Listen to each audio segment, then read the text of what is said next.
The funeral home lights were dim, but they weren't dim enough to hide the purple crescents pressed into my father's wrists. I stood 6 feet from his casket with my hands clasped in front of me, and I told myself I was imagining things. I was not imagining things. Gloria's diamond bracelet caught the light every time she moved her hand to adjust the floral arrangements, and I had never seen that bracelet before, not in 8 years of family dinners and strained holidays. It took the Metropolitan Forensic Autopsy Center 72 hours to produce a report that ended everything for everyone I'm about to tell you about. But I didn't know that yet. In the funeral home, I only knew that something felt wrong. Before I continue this story, let me know where you are watching from in the comments below. Hit like and subscribe if you have ever had to fight for the truth when everyone else wanted to bury it. My name is Vivian Thorne. I am 39 years old and I work as a senior toxicology researcher at the Arizona State Crime Laboratory, based in Phoenix. I've spent 14 years analyzing the chemical signatures of death, what stays in the blood long after the heart stops beating. I thought I'd seen everything. I thought I'd processed every kind of human cruelty through the lens of a gas chromatograph. I was wrong. The call came on October 24th, a Thursday afternoon. I was standing at my lab bench, pipetting a serum sample into a vial for chromatography. The phone in my coat pocket buzzed. I pulled it out with gloved hands, saw Gloria's name on the screen, and felt a small knot tighten in my stomach. She never called me. Harold called me. Every Sunday at 6, my father's voice on the line, asking about my work, telling me about the desert wildflowers behind his house, reminding me to drink enough water in the dry heat. That was our rhythm. Gloria never interrupted it. I answered anyway. "Hello, Vivian." Her voice was soft, practiced. "I have terrible news. Your father passed this morning. It was very peaceful. He went in his sleep." I stared at the pipette in my hand. The liquid inside it had stopped moving. Everything had stopped moving. "He's gone," she said. "I'm so sorry, Vive. I know this is hard." I don't remember what I said. I think I said, "Thank you for telling me." I think I asked if he was in pain. She said no, very gently, very kindly. He slipped away like he was falling asleep. I thanked her again. I hung up. I put the pipette down and sat in my office chair, staring at the wall for 9 minutes. I didn't cry. Not then. I felt the weight of it pressing down on my chest, but my body refused to release it. I kept thinking about the last time I'd seen him, 6 months earlier. I'd driven to Scottsdale for his birthday. Gloria met me at the door and said he was napping. She said he'd been tired lately, a little confused. I'd waited in the living room for an hour before she brought him out in a bathrobe. He looked thinner. His eyes were glassy. He smiled at me and said, "Vivian, my girl," and I'd hugged him and felt the bones of his shoulders under the robe.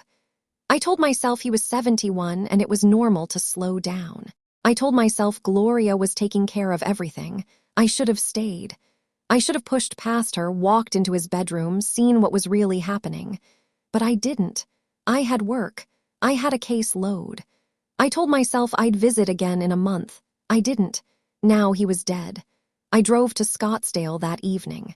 It's 40 minutes from Phoenix, but it took me over an hour because I kept driving too slowly. I wasn't ready to see the house. I wasn't ready to see the emptiness where his presence used to be. When I finally pulled into the driveway at 4820 East Calla Lane, the sun was low over the mountains, and the house looked the same as always. Tan stucco, desert landscaping, the flagstone path he'd laid himself 20 years ago. But something felt different. The lights were dimmer. The front door was closed, and I could see Gloria's silhouette through the window. She opened the door before I could knock. She was wearing a cream-colored silk blouse and pressed slacks. Her silver hair was perfectly styled. She looked like she was hosting a luncheon, not grieving a husband. "Vivian, come in, come in." Her voice was warm, but her eyes were sharp, scanning my face, gauging my reaction. She touched my arm with both hands. "I'm so glad you're here. I was so worried about you being alone." I stepped inside. The living room was different. My father's leather recliner, the brown one with the worn armrests, was gone. In its place was a modern gray armchair that looked like it had never been sat in. The end tables were cleared of his stacks of books and magazines. The wall above the fireplace used to have a dozen framed photographs. Me as a child, him and his brother Nathan at the Grand Canyon, my mother before she left. There were only 3 frames now. One wedding photo, one of Gloria at the beach, one generic desert landscape. I kept walking into the kitchen. It was spotless. The magnets and grocery lists and loose recipes that had always papered the refrigerator were gone. He'd kept a notepad on the counter for years, scribbling reminders about pruning the cactus and calling the plumber. It was gone. "Let me get you something to drink," Gloria said behind me. "Water, tea, something stronger." "Water is fine," I said. She moved past me to the sink, opened the cabinet, and pulled out a crystal glass I'd never seen before. Everything in this kitchen was clean and staged and wrong. I stood in the middle of it and felt the walls pressing in. "The funeral is Saturday," she said, filling the glass. "Desert Chapel. I've arranged everything. It's going to be small, just family. Your father wouldn't have wanted a big production." I took the glass from her. The water was cold. I didn't drink it. "What happened to his recliner?" I asked. She waved a hand. "Oh, I donated it. It was so worn out, Vivian. You know how he used to nap in it all day. I thought it would be easier for you not to see it." I didn't say anything. I walked toward the hallway that led to his bedroom. Gloria stepped in front of me. "He's already been taken to the funeral home. There's nothing to see in there." "Did he see a doctor?" I asked. "Before he died?" She smiled tightly. "Of course he did. He had a wonderful geriatric specialist, very attentive." "What was his name?" I can't recall exactly. He was through the hospital network, I think. It's all in the files. I'll find it for you."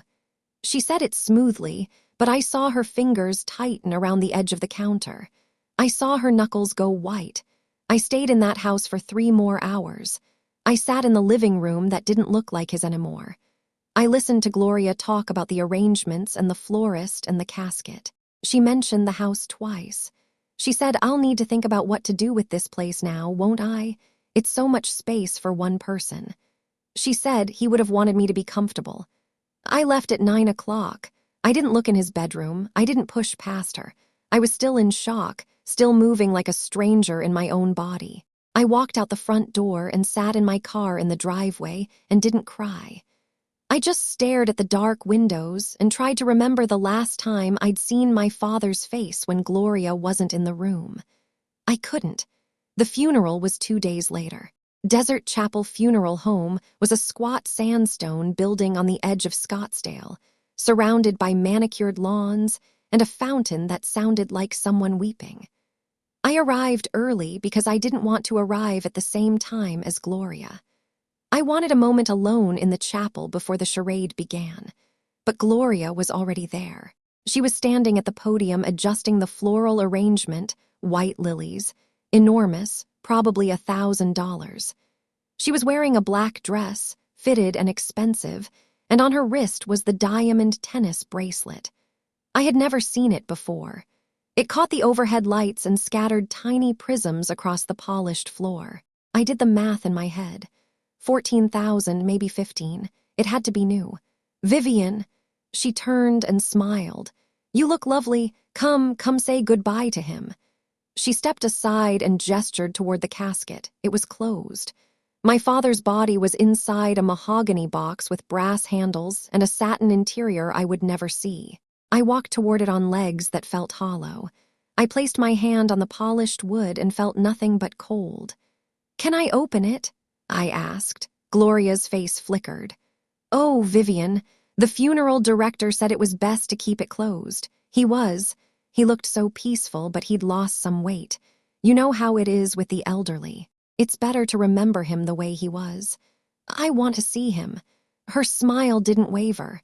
"Let's wait until the service is over. You can have a private moment then." Derek arrived then. He walked through the chapel doors in a black suit that fit him badly. He was 41, Gloria's son from her first marriage, and he had the same sharp eyes as his mother. He saw me standing at the casket and came over, his hands in his pockets, his expression carefully neutral. "Vivian, I'm so sorry about Harold." His voice was flat. He didn't sound sorry. He sounded like he was reading a script. "I appreciate that," I said. Gloria linked her arm through Derek's and steered him toward the front pew. They sat down together, whispering to each other. I stood at the back of the chapel and watched them. Derek's posture was loose, comfortable. He checked his phone once. He was looking at stock prices. I saw the green arrows on the screen. He'd angled it toward his mother, and she nodded slightly. The service lasted 40 minutes. A minister I'd never seen spoke about my father's gentle spirit and his love for his family. He said Harold was a man who had found peace in his final years. He didn't mention the fishing trips he'd been taking since he was 20.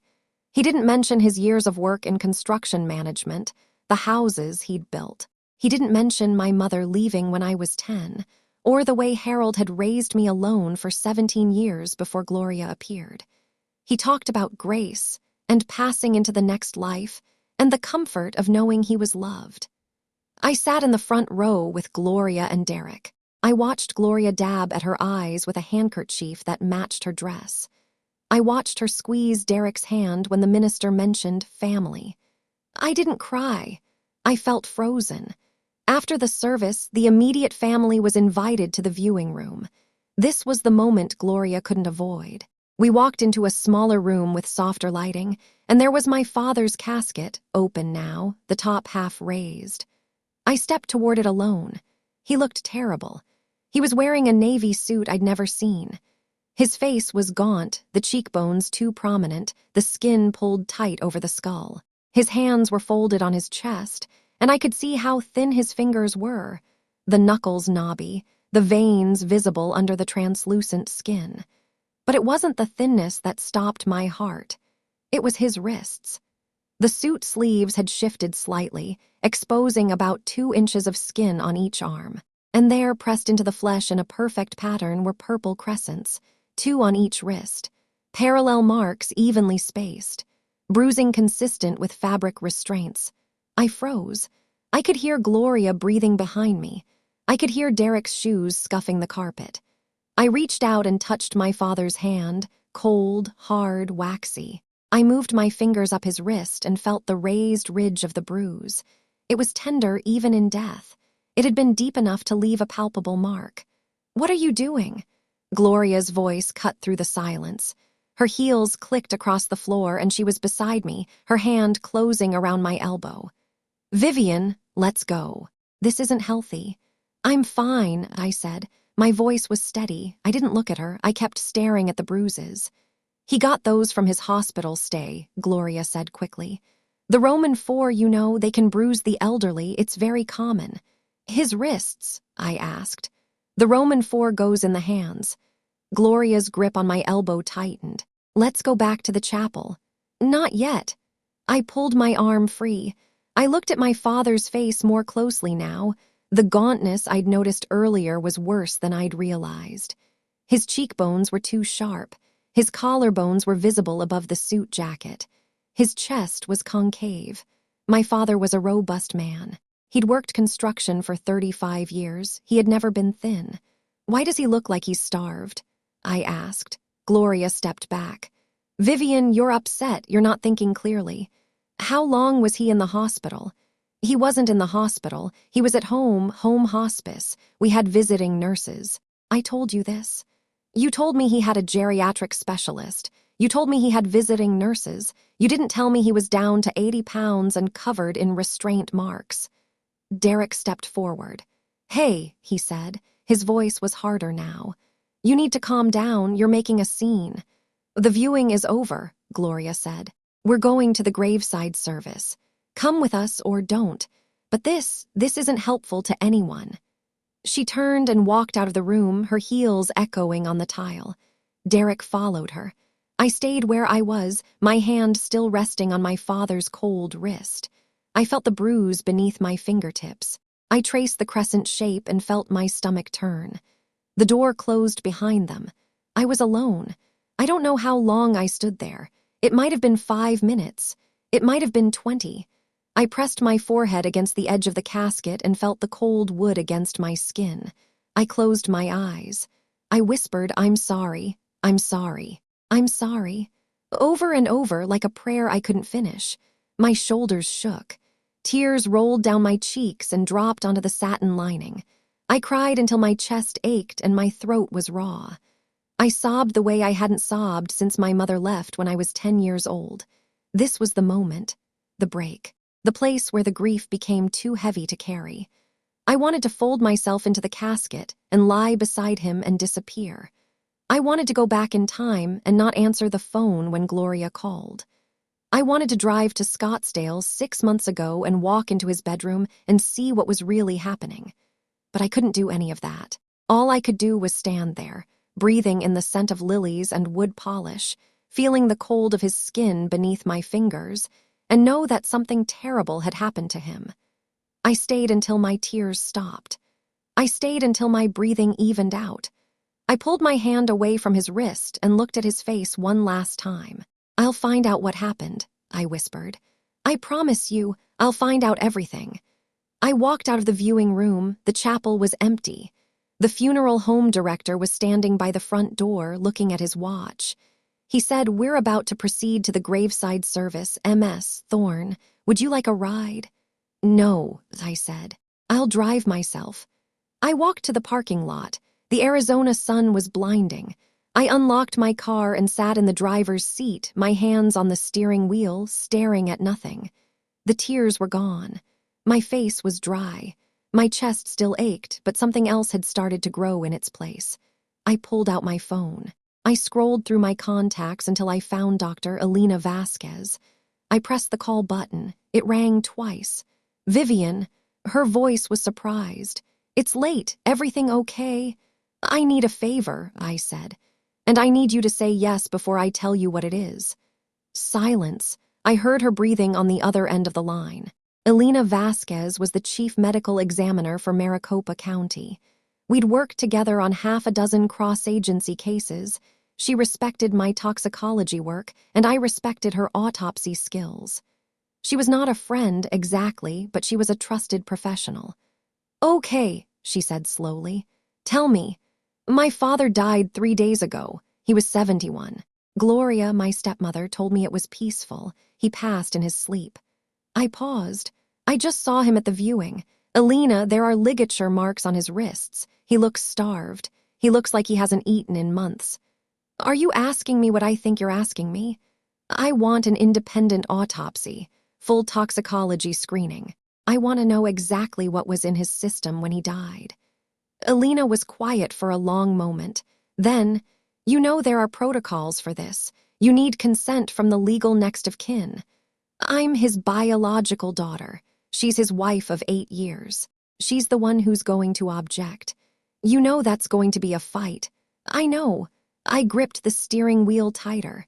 "But I saw the marks, Elena. I touched them. He didn't get those from a hospital, Roman 4. And I'm the toxicologist. If there's something in his blood, I'll find it. But I need an autopsy first." Elena exhaled. I could picture her in her office, her reading glasses pushed up on her forehead, her fingers drumming against her desk. "Where's the funeral?" "Scottsdale, Desert Chapel. I know them." She paused. "The funeral hasn't happened yet. We just had the viewing. Graveside service is now. But they're keeping the casket closed at graveside. Then I can intercept. I'll call the funeral home and request an immediate transfer to the me office. I'll tell them it's for a mandatory investigation." "You can do that. I'm the chief medical examiner." Her voice sharpened with professional authority. "If there's a suspicion of foul play, I have the authority to impound the body. I can override the next of kin's wishes if the circumstances warrant it." "The circumstances warrant it," I said. "I'm telling you they warrant it. I need your word, Vivian. Is this real? Or is this grief making you see things?" I looked down at my fingers on the steering wheel. I remembered the raised tissue beneath my fingertips, the perfect crescents, the thinness of his face. "This is real," I said. "I swear to you. Then I'll make the call. But you understand, once I do this, it's out of both our hands." The autopsy is official. The results become evidence. You can't take it back. I don't want to take it back. Then I'll see you at the office tomorrow. Bring whatever information you have. Medical records, financial records, anything Gloria gave you. I felt something shift in my chest. The weight was still there, but it had moved, it had become fuel. Thank you, Alina. Don't thank me yet. You might not like what we find. I need to know. You've been doing this work for 14 years. You know what I'm talking about. Sometimes the truth is worse than not knowing. I know. I looked through the windshield at the funeral home. The doors were closed. Gloria and Derek were probably already at the graveside playing their parts. But I can't not know, not anymore. All right. Alina's voice was firm. I'll see you tomorrow, and Vivian, drive safe. I hung up. I put the phone in the passenger seat. I sat there for another minute, listening to the hum of the desert breeze through the cracked window. Then I started the engine and pulled out of the parking lot. I didn't drive to the graveside service. I drove back to Phoenix, back to the crime lab, back to the building where I'd spent 14 years analyzing the chemical signatures of death. I had work to do. My father's body was going to be in Alina's office within hours, and I needed to be ready. The drive took 43 minutes. I didn't speed. I didn't listen to the radio. I watched the mountains turn purple as the sun dropped lower. I thought about my father's fishing rod on the mantel. I thought about the way he'd laughed at my joke about the toxicology training module. I thought about the bruises on his wrists. When I pulled into the state crime lab parking lot, the sun had fully set. It was 9:45 p.m. The building was mostly dark, just a few lights on in the administrative wing. I parked in my usual spot and sat in the dark for a moment, my hands still on the steering wheel. Then I opened the door and walked toward the building. I unlocked the lab with my keycard.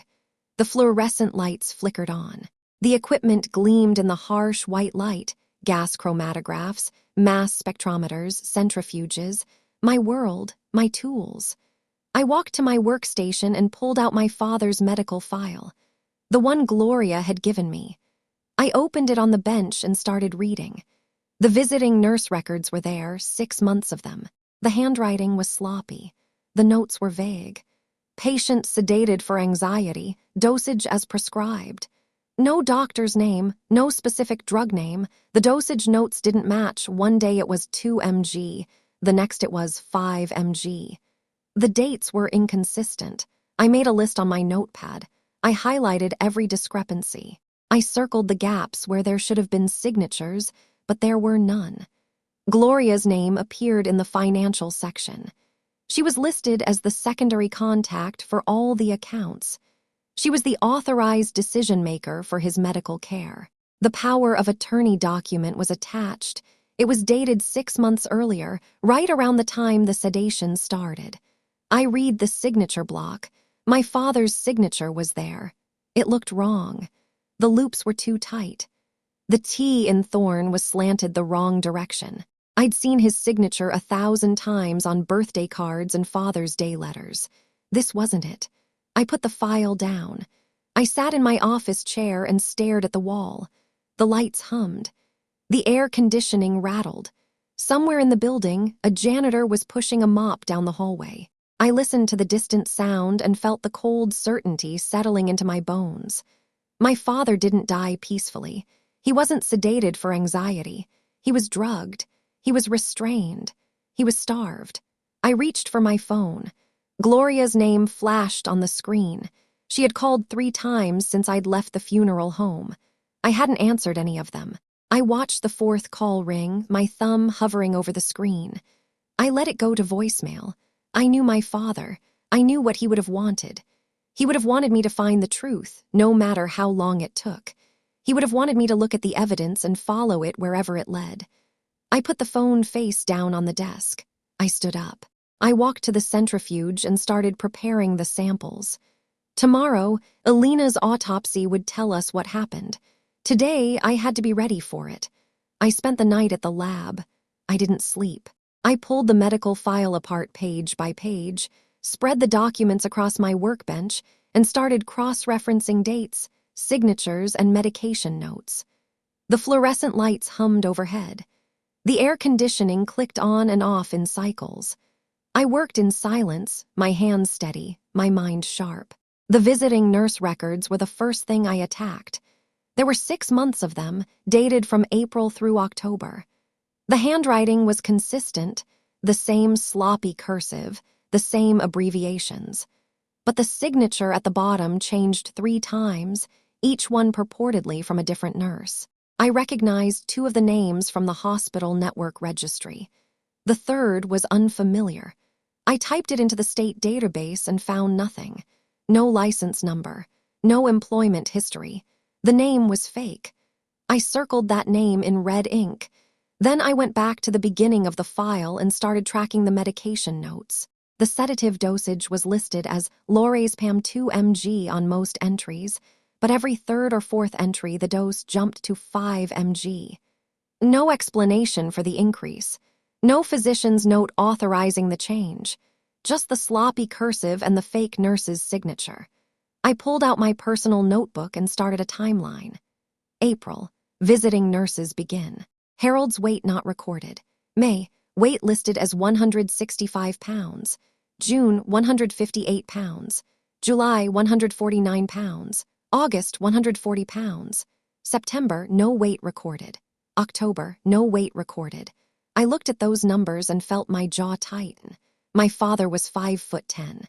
At 71, he should have weighed around 170. He'd been 165 in April. That was normal. By August, he'd lost 25 pounds. That was not normal. I flipped to the financial section of the file.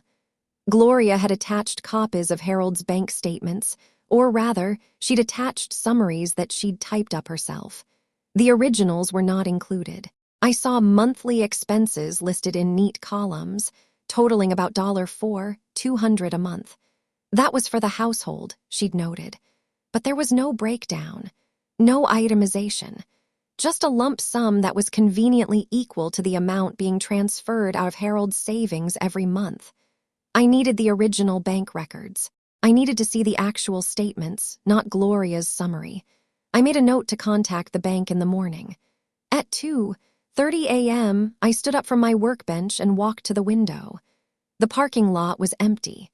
The streetlights cast yellow pools on the asphalt. I pressed my forehead against the cool glass and closed my eyes. I could still feel the raised ridge of the ligature mark under my fingertips. I could still see my father's gaunt face, the skin pulled tight over his cheekbones. I could still hear Gloria's voice saying he passed peacefully in his sleep. I opened my eyes. I walked back to my desk and continued working. By 6 a.m., I had a full file of discrepancies. I had the fake nurse's name. I had the inconsistent dosages. I had the weight loss timeline. I had the financial summary that didn't add up. I packed everything into a folder, grabbed my keys, and left the lab. I drove to the Maricopa County Medical Examiner's office.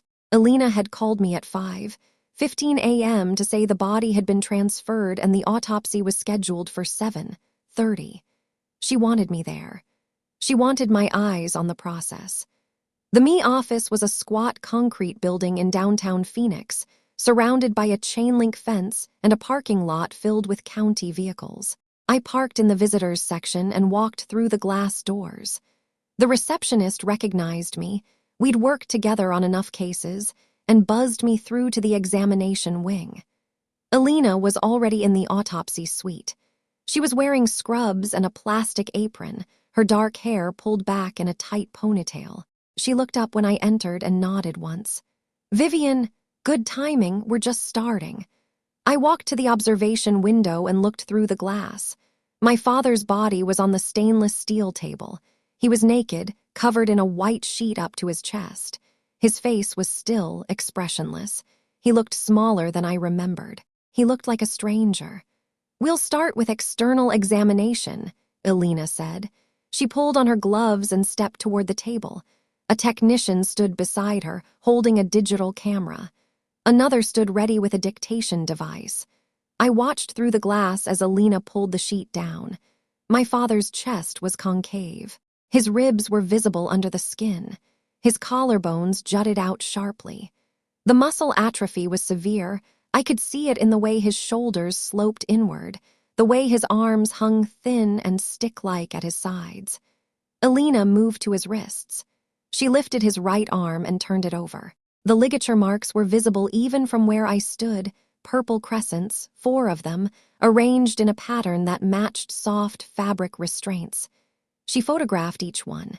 She measured them with a ruler. She dictated notes to the technician. Bilateral wrist bruising consistent with soft restraint. Bruising is patterned, parallel, approximately 2 centimeters apart. Purpura present. Estimate time of injury, 3 to 7 days antemortem. I pressed my palm against the glass, 3 to 7 days before he died. He'd been restrained in the days leading up to his death, restrained and sedated, starving. Alina moved to his face. She examined his eyes, his mouth, his neck. She dictated notes about dehydration, dry mucous membranes, sunken eyes. She noted the lack of subcutaneous fat. She noted the pressure sores on his lower back and heels. Malnutrition severe, she said. Muscle wasting consistent with prolonged caloric deprivation. Dehydration markers present. Patient appears to have been bedridden for an extended period. I closed my eyes. I could feel the tears building again, but I pushed them down. I didn't have time to break. I needed to watch. I needed to see every detail. Alina proceeded to the internal examination. I watched the Y incision. I watched her remove the organs and weigh them one by one. She dictated weights that were far below normal, a heart that had shrunk from muscle loss, a liver that had begun to fail from dehydration and malnutrition. She took samples for toxicology. She sealed them in evidence bags and handed them to the technician. The stomach is empty, she said. No food residue. The bowel is also empty. The patient had not eaten for at least 24 hours prior to death. 24 hours. My father had gone 24 hours without food before he died. He'd been in that house, in that bed, and no one had fed him. I stepped away from the window. I walked to the corner of the observation room and leaned against the wall. My legs felt weak. My hands were shaking. I pressed them flat against the wall and breathed slowly, counting each inhale, each exhale. Alina's voice came through the intercom. I'll have the preliminary toxicology results by this afternoon. You can run the confirmatory tests in your lab. I nodded, even though she couldn't see me. I'll be there. The graveside service had been scheduled for 11 a.m. I drove to Scottsdale without thinking about it. I parked on the gravel road outside the cemetery and walked up the hill. The service was already underway. I could see Gloria and Derek standing under the canopy, surrounded by a cluster of mourners I didn't recognize. The minister was speaking. His voice drifted across the grass. I stood at the back of the crowd and watched. Gloria was crying.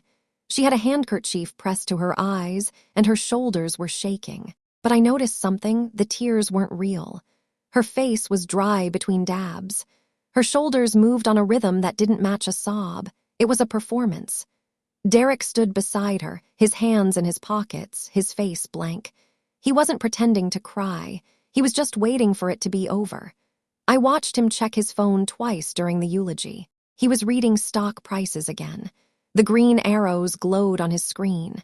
When the service ended, the crowd dispersed. Gloria stood at the graveside, accepting condolences from people I'd never met. I waited until she was alone, then walked toward her. She saw me coming. Her face shifted, the grief mask slipped, and something harder appeared underneath. But she recovered quickly. "Vivian, you missed the service. I had something to take care of. I called you last night, several times. I saw." I stood 3 feet from her. Derek had moved to stand behind her, his arms crossed, his eyes watchful. "I need to talk to you." "About what?" "About my father's medical records, the visiting nurse files, the sedation notes." Gloria's smile was fixed. "Vivian, why don't we discuss this later? This isn't the time." "This is exactly the time." I pulled the file from my bag. "I've reviewed everything. There are inconsistencies, Gloria. The nurse's name doesn't match any licensed provider in the state. The dosage records are contradictory, and my father lost 40 pounds in 6 months. He was elderly. He had health problems. He was 71 and in good health until you married him. Gloria's face tightened. I saw her fingers curl into fists at her sides. I took care of your father for 8 years. 8 years, Vivian. Where were you? Driving to the house once every 6 months, calling once a week. You have no idea what it was like. You're right, I don't, because you kept me out. You told me he was tired. You told me he was confused. You made sure I never saw what was really happening. What was really happening was that I was doing the best I could. I was overwhelmed. Your father was difficult. He was angry. He lashed out at me. I needed help. You needed medication to keep him quiet. Gloria stepped closer. Her voice dropped. Listen to me, Vivian. You have no proof of anything. Your father died of natural causes. That's what the death certificate says. That's what we'll always say. I've already requested an independent autopsy. The color drained from her face.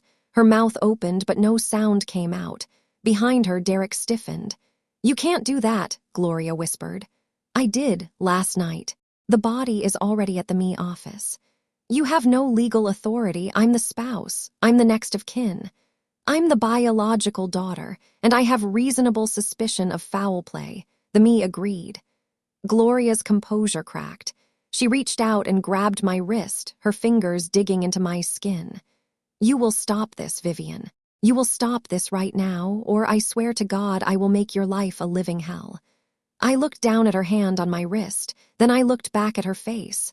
Let go of me. She didn't. Let go of me, I repeated. Or I'll call the police and tell them you're threatening a witness. She released my wrist like she'd been burned. She stepped backward, her face pale, her breathing rapid.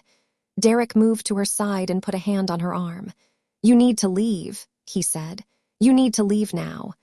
I'll leave when I'm ready, and I want the original will. What are you talking about? Dad's will. I know he had one before he married Gloria.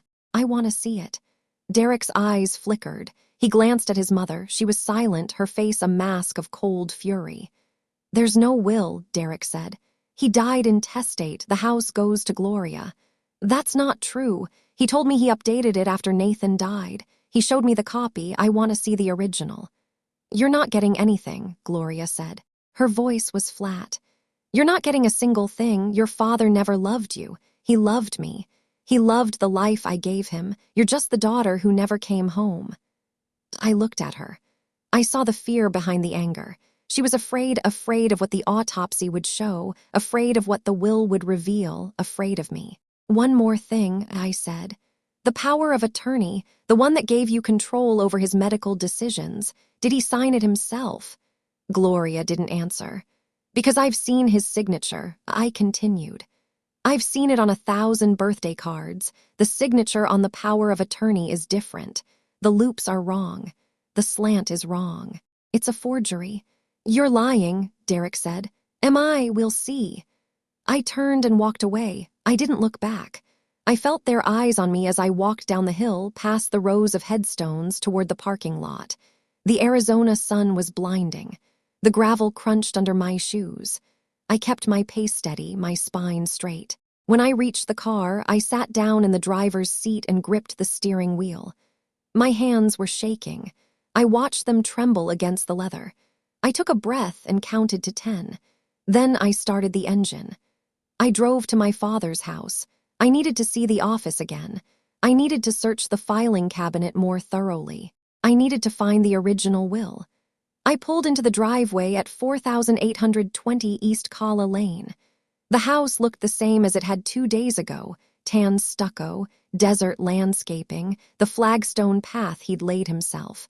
But the front door was locked now. Gloria had taken the keys. I walked around the side of the house.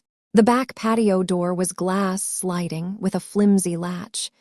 I looked through the glass and saw the kitchen table, the spotless counters, the empty place where Harold's notepad used to be. I tried the door. It was locked. I had a key to the front door. It was on my keychain. I'd had it for years, a spare he'd given me after my mother left, in case I ever needed to get inside. I'd never used it. I'd always knocked. But I used it now. The deadbolt turned with a click. The door swung open. I stepped inside. The house was silent. No air conditioning running, no radio playing. The living room was immaculate, staged, empty. I walked through it without pausing and went straight to the office. The office was off the hallway, a small room with a desk and a filing cabinet. The first time I'd been here, Gloria had hovered in the doorway. She wasn't here now.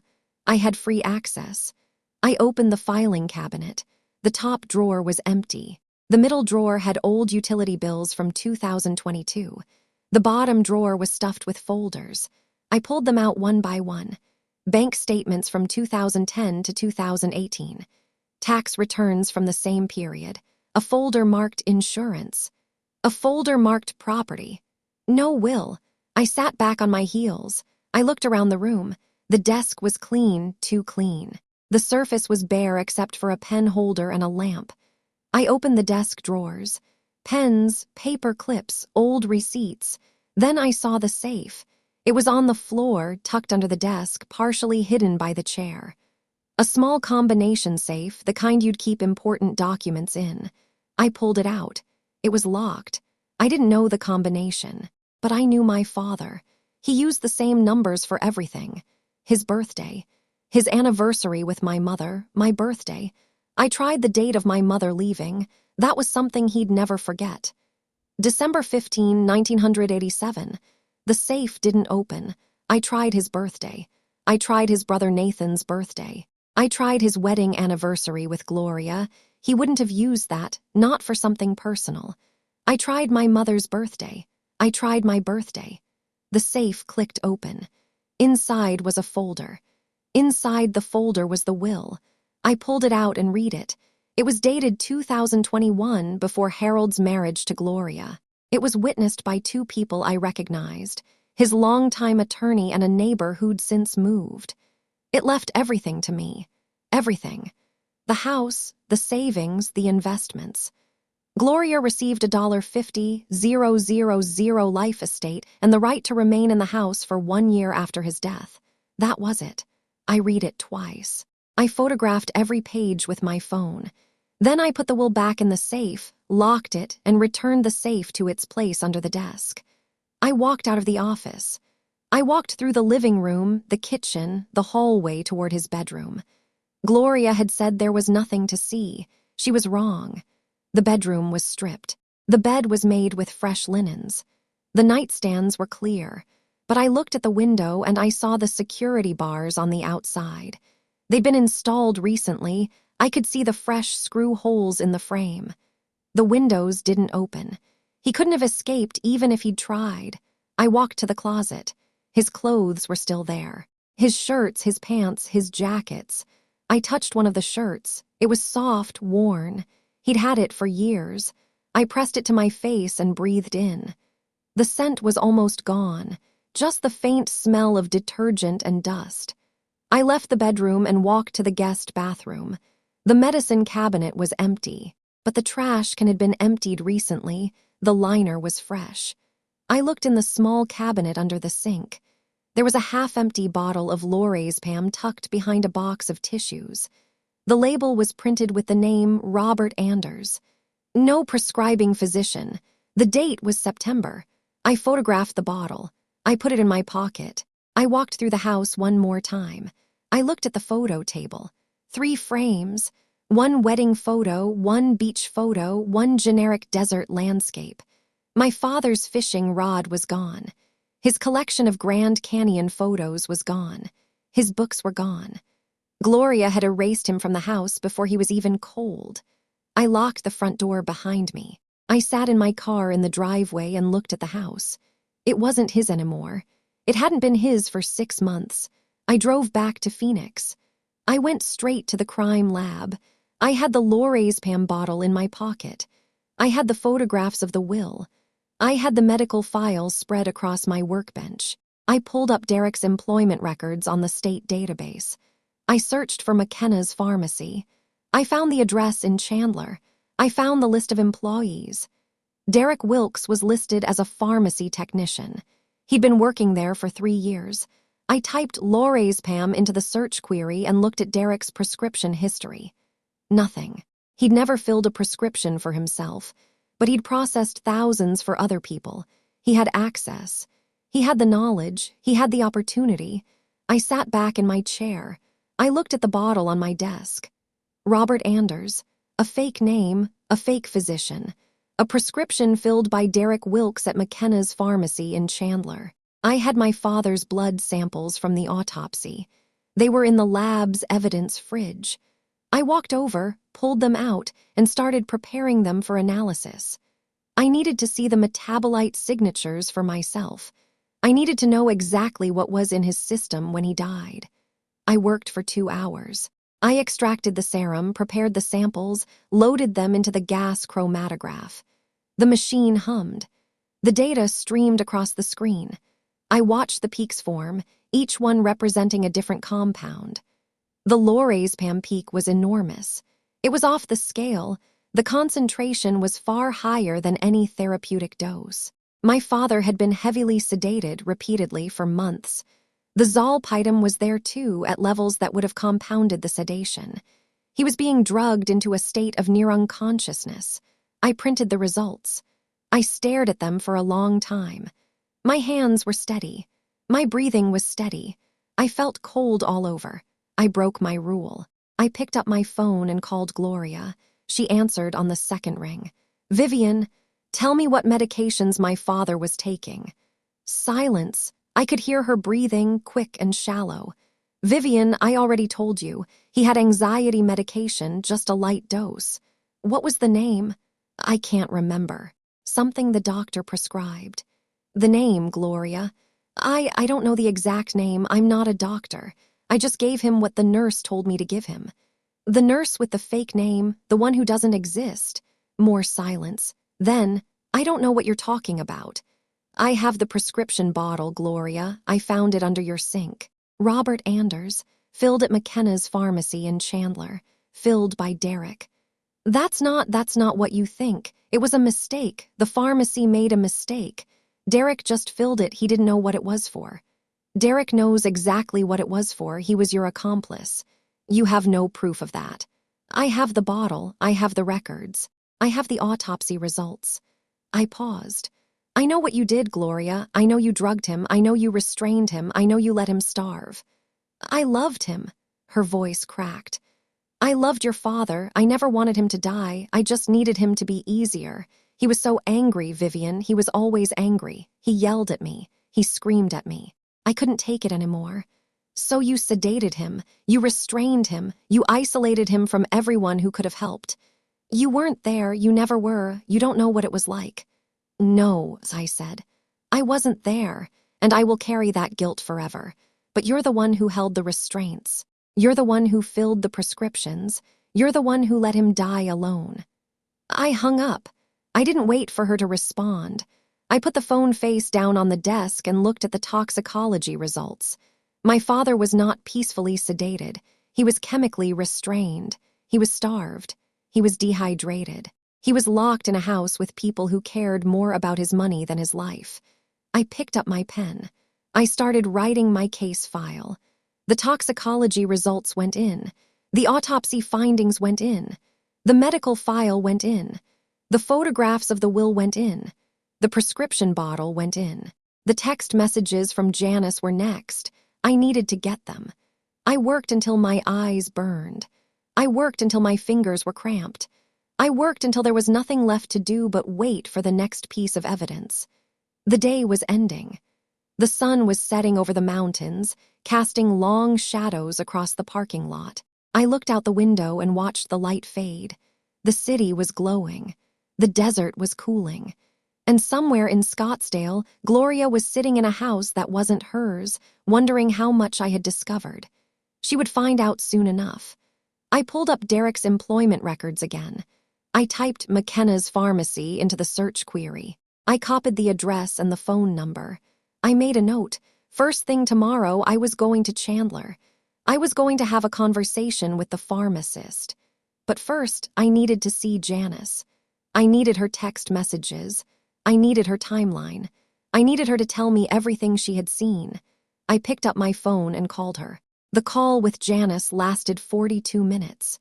She answered on the second ring, her voice thin and wary, and I could hear the television playing in the background. I explained who I was, and she said, "I know who you are, dear. I've known you since you were a little girl. You used to come running down the street with your father's fishing rod." She invited me over immediately. I drove to her house, 3 doors down from my father's, and parked in her gravel driveway. The house was smaller than my father's, a single-story adobe with a cactus garden and a faded blue door. Janice opened the door before I could knock. She was 74, with white hair pulled back in a clip and glasses that made her eyes look larger than they were. She wore a floral housecoat and slippers, and her hands trembled slightly as she gestured for me to come in. "Sit, sit," she said, leading me to a worn floral sofa. "I'll make tea. You look like you need it." I sat on the sofa and looked around the living room. Framed photographs covered every surface. Children, grandchildren, a husband who must have passed years ago. There was a glass cabinet filled with porcelain figurines. A small crucifix hung above the television. It was a home that had been lived in for decades, layered with memories. Janice returned with 2 cups of tea. She sat in the armchair across from me and wrapped her hands around the mug. "You found something," she said. It wasn't a question. I nodded. "I found bruises on his wrists, ligature marks. He'd been restrained." Janice closed her eyes. Her lips pressed together. I could see her hands tighten around the mug. "I knew it," she whispered. "I knew something was wrong. I tried to tell someone. I tried to tell Gloria. She laughed at me. She said I was an old busybody who didn't understand what dementia looked like. Tell me what you saw." She set the mug down on the side table. Her hands were shaking. She clasped them together in her lap. "It started in April," she said. "Harold used to walk every morning. He'd wave at me from the street. We'd chat over the fence about the weather, the birds, his garden. Then one day he just stopped coming out. I thought he was sick. I called the house and Gloria answered. She said he had a mild cold, nothing to worry about." She paused and took a breath. "That was April. I didn't see him again until June. I was walking past the house and I saw him at the window. He was standing in the living room, leaning against the wall, and he looked. He looked so thin, Vivian. His face was hollow. His clothes were hanging off him. I knocked on the door, but Derek answered. He said Harold was sleeping and couldn't be disturbed." I pulled out my phone and opened the Notes app. "What date was that?" "I don't remember exactly. June, maybe the 15th. I tried to call again the next week, but Gloria answered. She said Harold had been diagnosed with dementia and that visitors were too confusing for him. She said he needed rest." "Did she sound concerned?" Janice shook her head. "She sounded annoyed, like I was bothering her." "Did you try to visit again?" "July," Janice said. "I brought him a casserole. I thought maybe he just needed food." I walked up to the door and knocked, and Derek answered. He wouldn't let me in. He said Harold was sleeping. I said I could leave the casserole on the counter, and he said no. He said Gloria had strict rules about visitors. He was polite, but his eyes were hard. I could tell he didn't want me there. She looked at me, and I saw the guilt in her eyes. "I should have pushed harder," she said. "I should have called the police, but Gloria was his wife. She had the power of attorney. I didn't think I had the right." "Janice, you didn't know." "None of us knew. I sent him texts," she said, reaching for her phone. "I didn't know if he had his phone, but I sent them anyway. I wanted him to know I was thinking of him. Here, look." She opened her messages and handed me the phone. I scrolled through them. The first was from April 20. "Thinking of you, Harold. Hope you're feeling better." There was no reply. Another from May 5. "Lovely weather today. The birds are nesting in the cala." No reply. Another from June 3. "I brought you some tomatoes from my garden, left them on the porch." No reply, but then I found one from July. "Harold, I'm worried about you. If you need help, just say the word. I'll find a way." And there was a reply. "Don't come, she's watching, she won't let me leave." I stared at the screen. The message was dated July 14. It was from my father's phone number. "Janice, you got a reply." She nodded slowly. "I did. I didn't know what to think. I showed it to my daughter and she said I should go to the police. But I was afraid. I didn't have any proof. Gloria would have denied everything. Did you reply? Yes, I said, what do you mean she's watching? And he wrote back, she took my phone. I only have it when she's not home. Don't tell anyone, I'm so tired, Janice. I felt my chest tighten. My father had reached out for help and I hadn't known. He'd been in that house, trapped, with no one to turn to except an elderly neighbor who was too afraid to act. Did he ever send anything else? Just one more, Janice said. In August, he wrote, I think she's trying to kill me. I panicked. I called the police, but they said without evidence there was nothing they could do. I told Gloria I was going to call the police again, and she came to my door. She was furious. She told me if I didn't stay out of their business, she'd have me arrested for harassment. I backed down. You were frightened. Of course I was frightened. She's a vicious woman, Vivian. I saw the way she treated Harold when he was still well enough to go outside. She talked to him like he was a child. She'd tell him to be quiet in front of company. She wore him down. I photographed the text messages. I photographed every single one, including the dates and timestamps. Then I handed the phone back to Janice. I need to ask you one more thing, I said. The police report. When you called in August, did you give your name? I did. I told them everything. They said they'd send someone to check on Harold, but they never did. I don't know if they even filed a report. I wrote down the date. August 17. If the police had responded, there might be a record. I needed to find it. I stood up to leave. Janice walked me to the door, her hand on my arm. Vivian, she said, promise me you'll get justice for him. I looked at her. Her eyes were wet. She'd been carrying this guilt for months, and I knew she would carry it forever. I promise, I said. I promise you I will. I drove straight to the crime lab. I needed to perform the full chromatographic analysis on my father's blood samples. I needed to see the metabolite signatures for myself. The lab was quiet. It was early morning, and the building was empty. I unlocked the door, turned on the fluorescent lights, and walked to my workstation. The blood samples were in the evidence fridge, sealed in evidence bags. I pulled them out and started preparing them. I worked methodically. I extracted the serum. I prepared the samples for the gas chromatograph. I loaded them into the machine and started the analysis. The machine hummed and clicked as it ran through its cycles. I waited. I watched the data stream across the screen. The peaks formed, each one representing a different compound. The lorazepam peak was enormous. It was off the scale. The concentration was far higher than any therapeutic dose. My father had been heavily sedated repeatedly for months. The zolpidem was there too, at levels that would have compounded the sedation. He was being drugged into a state of near unconsciousness. I printed the results. I stared at them for a long time. My hands were steady. My breathing was steady. I felt cold all over. Then my phone rang. It was Alina. Vivian, she said, I need you to come to my office. What's wrong? Just come, I'll explain when you get here. I drove to the me office in silence. The roads were empty. The sky was gray.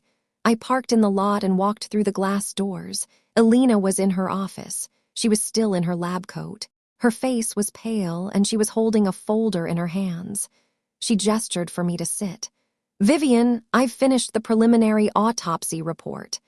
She opened the folder. I'll give you the summary. Your father had severe dehydration. His potassium levels were critically low. His kidneys were failing. His liver was showing signs of toxicity from prolonged drug exposure. How long had he been dehydrated? At least several days, possibly a week. He had no access to water, Vivian. He was in a state of near-terminal dehydration when he died. I gripped the arms of the chair. And the restraints? Ligature marks on both wrists, consistent with fabric restraints. He was restrained at the time of death. There are abrasions on his ankles as well, consistent with ankle restraints. He was confined to the bed. I closed my eyes. I could see him in that bed, too weak to move, too drugged to call for help. I could see Gloria standing in the doorway, watching him die. Alina continued. The malnutrition was severe. His body had begun metabolizing muscle tissue. His heart had atrophied. His organs were shutting down. The medical examiner's preliminary finding is that the cause of death was a combination of dehydration, malnutrition, and the cumulative effects of chronic drug toxicity. The drugs? Lorazepam, zolpidem, both in concentrations that far exceeded therapeutic levels. Alina looked at me. This was deliberate, Vivian. This was not a medical error. This was sustained abuse.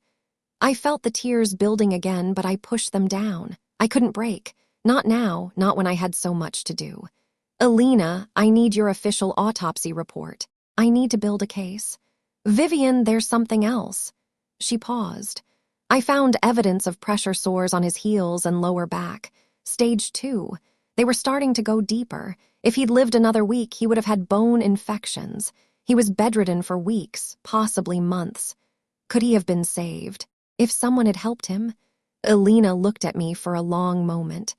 If someone had gotten to him a month ago, yes. He would have required hospitalization and rehabilitation, but he would have survived. She closed the folder. He died because someone decided he wasn't worth saving. I sat in the chair and felt the weight of that statement settle over me. My father hadn't died because he was old or sick. He had died because Gloria had decided to let him. I stood up. I walked to the window and looked out at the Phoenix skyline. The sun was rising. The buildings were catching the light.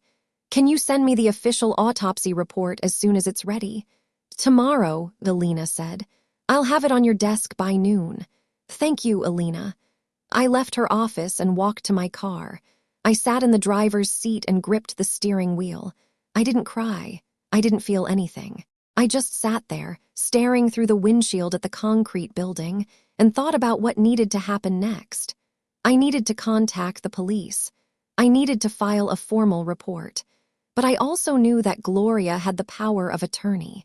She had control over Harold's medical records. She could make things difficult. I needed someone who could cut through the red tape. I needed a federal investigator.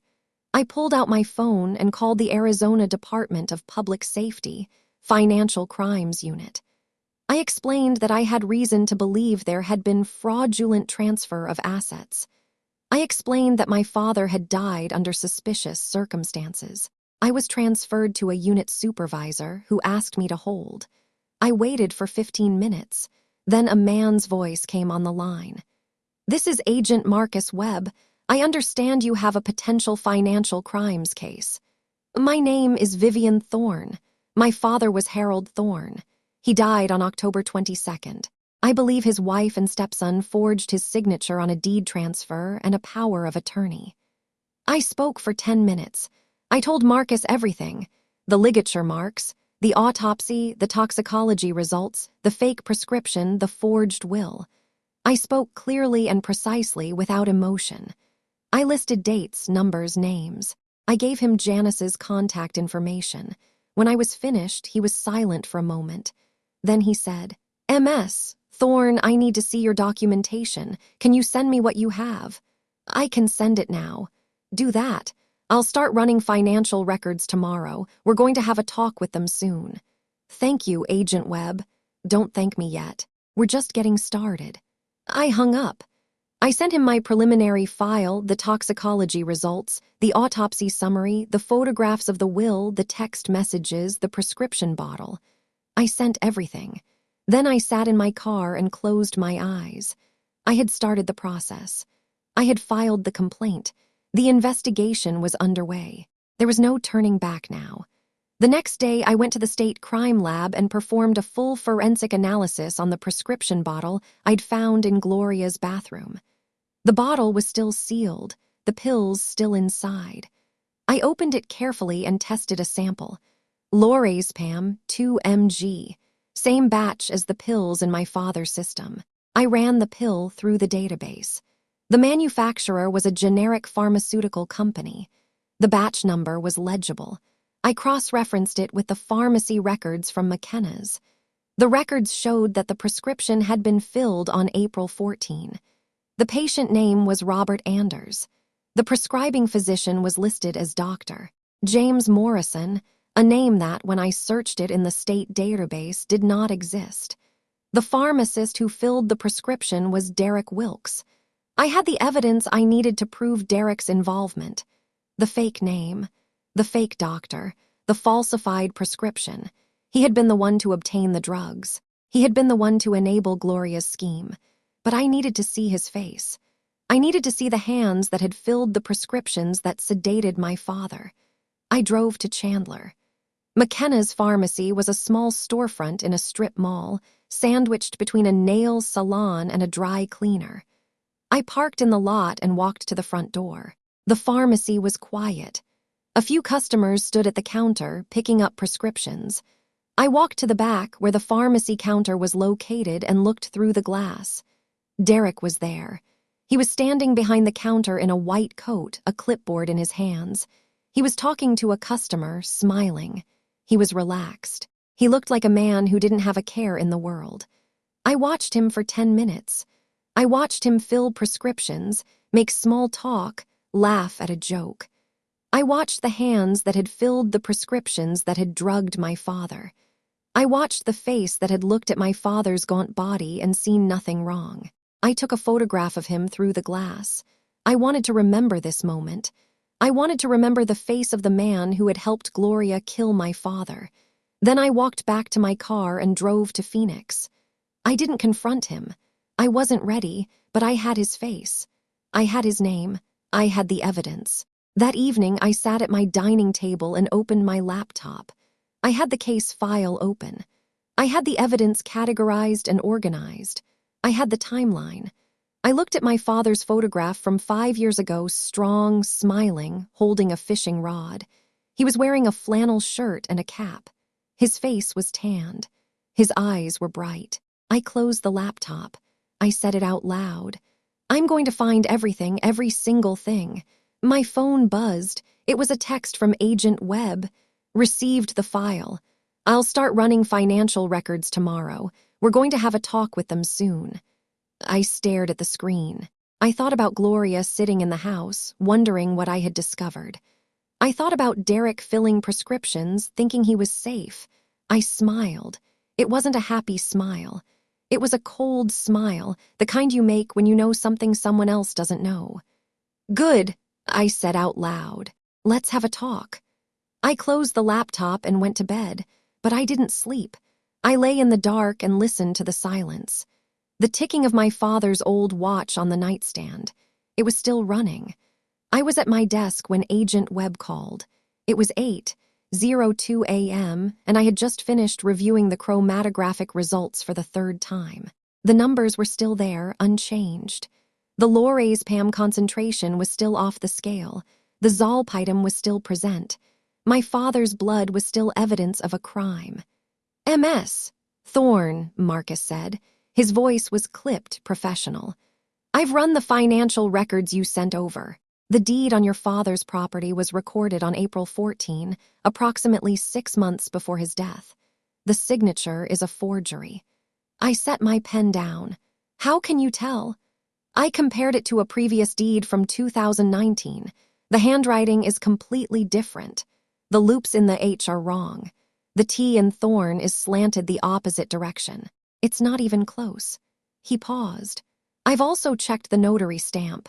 The commission number belongs to a notary who retired in 2017. The stamp is invalid. Gloria forged it. That would be my conclusion. The signature matches the handwriting on the power of attorney document. Same style, same loops, same slant. Both were executed on the same day, April 14. I closed my eyes. April 14. That was when the sedation started. That was when Gloria had begun systematically dismantling my father's life. Marcus, what about the original will? I haven't found that yet, but the deed was enough for a warrant. I've filed it with the court. We'll be executing it tomorrow morning at 0800. Where? Your father's house, 4820 East Kala Lane. The warrant covers the property, banking records, and a forensic audit of all accounts. We'll be looking for the original deed, the will, any financial documents. He paused. MS. Thorne, I need to ask you something. Go ahead.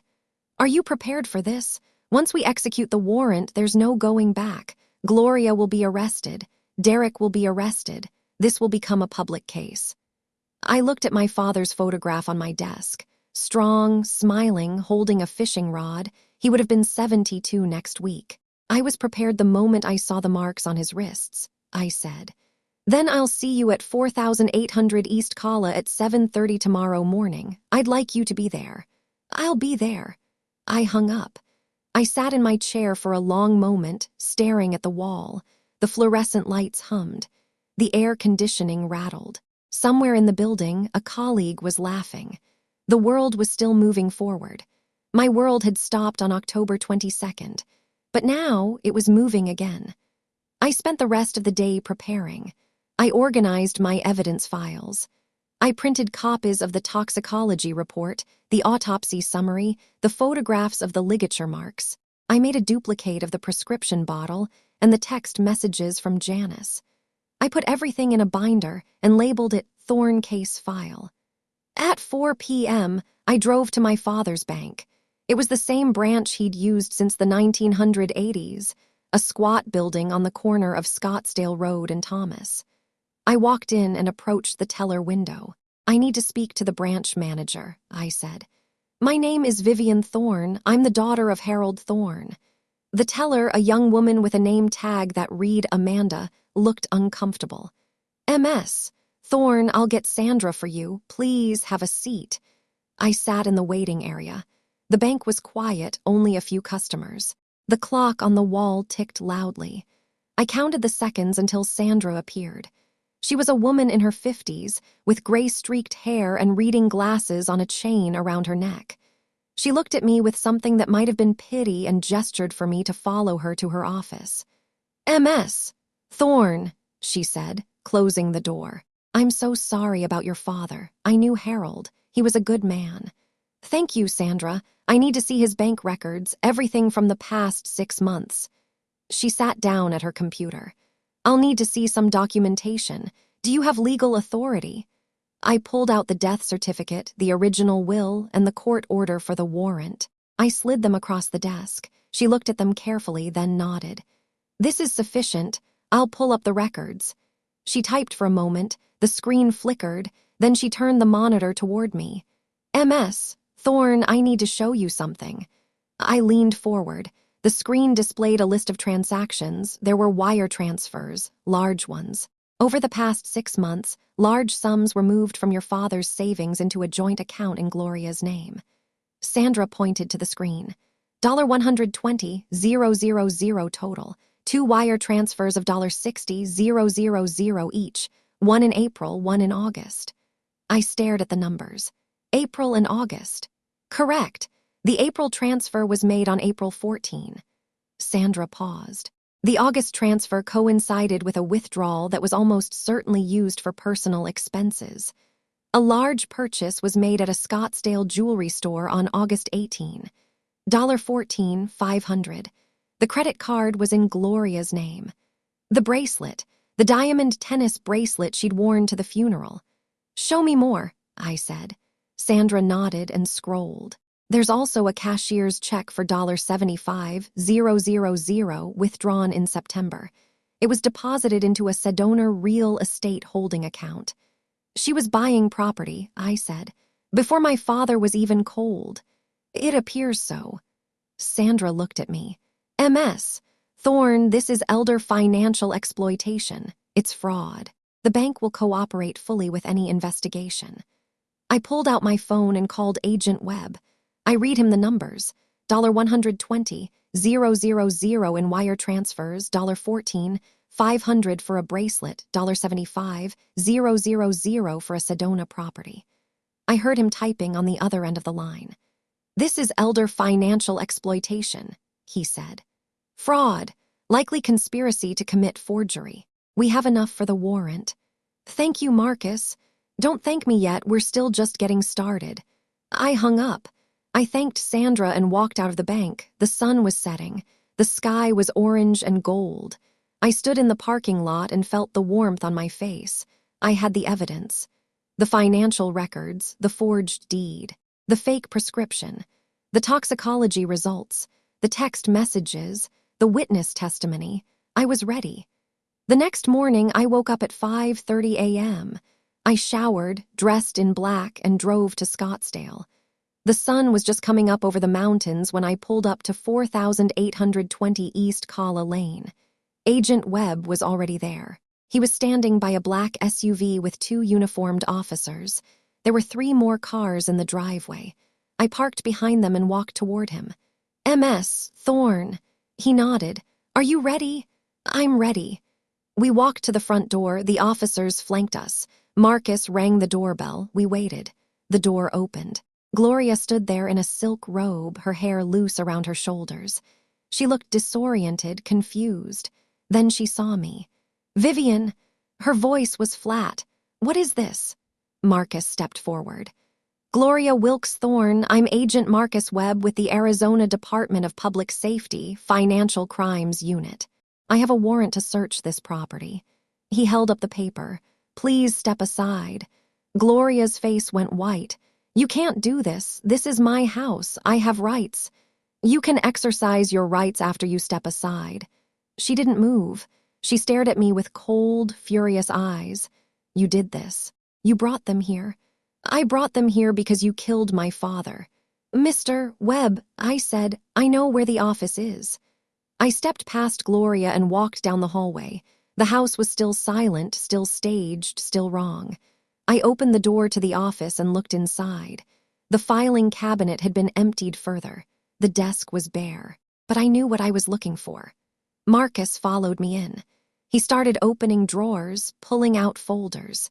He found the original will in a separate folder, the one I'd seen before, dated 2021, naming me as sole heir. He also found the forged deed in a drawer, signed with my father's name, but clearly not his handwriting. "Look at the witness line," I said. "The G in Gloria's signature gives it away." Marcus looked at the signature. "That's Derek's handwriting." "Yes." He signed as a witness to his own mother's forgery. "Exactly." Marcus photographed the documents. He sealed them in evidence bags. He looked at me and nodded. "Your father's original will is validated. The forged deed is invalid. We have enough for an arrest." I walked back to the living room. Gloria was standing in the center of it, her arms crossed. She was silent now. Her face was pale. Her hands were shaking. "Gloria Wilkes Thorne," Marcus said, approaching her. "You are under arrest for fraud, conspiracy to commit fraud, forgery, and elder abuse.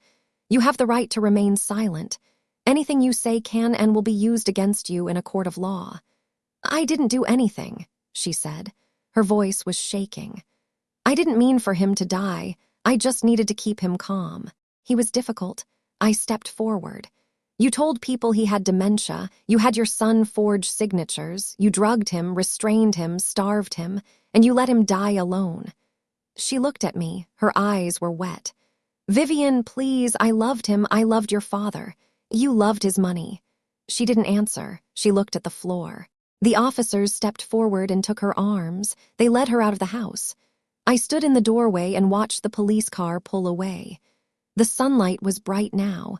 I could see Janice standing on her porch 3 doors down. She was crying. I walked over to her and hugged her.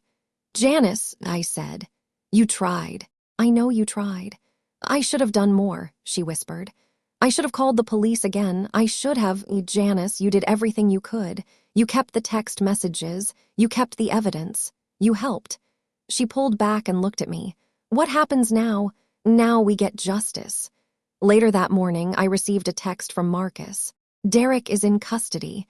He was filling a prescription when we arrived. He's being transported to the Maricopa County Detention Center." I sat on the floor of my apartment and read the text 3 times. Derek was arrested. Gloria was arrested. The investigation was moving forward, but I didn't feel relief. I didn't feel satisfaction. I felt the cold certainty of the process moving forward. The evidence was collected. The arrests were made. The case was building. I pulled out my father's old watch from the drawer. I wound it. I listened to the ticking. It was still running. It was still keeping time. "Thank you, Dad," I whispered. "I'm going to finish this. I promise you." I put the watch on my wrist and went to work. The rest of the afternoon was a blur of paperwork and phone calls. I contacted the district attorney's office and filed the formal complaint. I sent them all the evidence, the toxicology reports, the autopsy summary, the financial records, the forged deed, the prescription bottle, the text messages, the witness statements. I documented everything. At 6 p.m., I received an email from Marcus. The subject line was, "Warrant approved, execution scheduled for tomorrow at 0800. I read it 3 times. I sat on my couch and stared at the screen. Then I replied, "I want to be there." I sat on the couch and looked at my father's watch on my wrist. I wound it again. I listened to the ticking. It was still running. The morning of the warrant execution was cold. I woke at 5 a.m., showered, dressed in black slacks and a dark blouse, and drove to Scottsdale with the sunrise at my back. The mountains were still purple, the sky streaked with orange and pink. I hadn't slept well. I'd spent the night going over the evidence file in my head, rehearsing the timeline, preparing for whatever came next. I arrived at 4820 East Calla Lane at 7:15 a.m. Agent Webb was already there with 3 uniformed officers. 2 more marked units were parked down the street. The neighborhood was quiet, the houses still dark, the only sound the distant hum of a lawnmower somewhere in the gated community. "MS, Thorne." Marcus nodded as I approached. He was wearing a dark suit and a serious expression. "We're ready." "I want to be inside when you execute," I said. He studied my face for a moment. "Are you sure about that?" "I need to see it."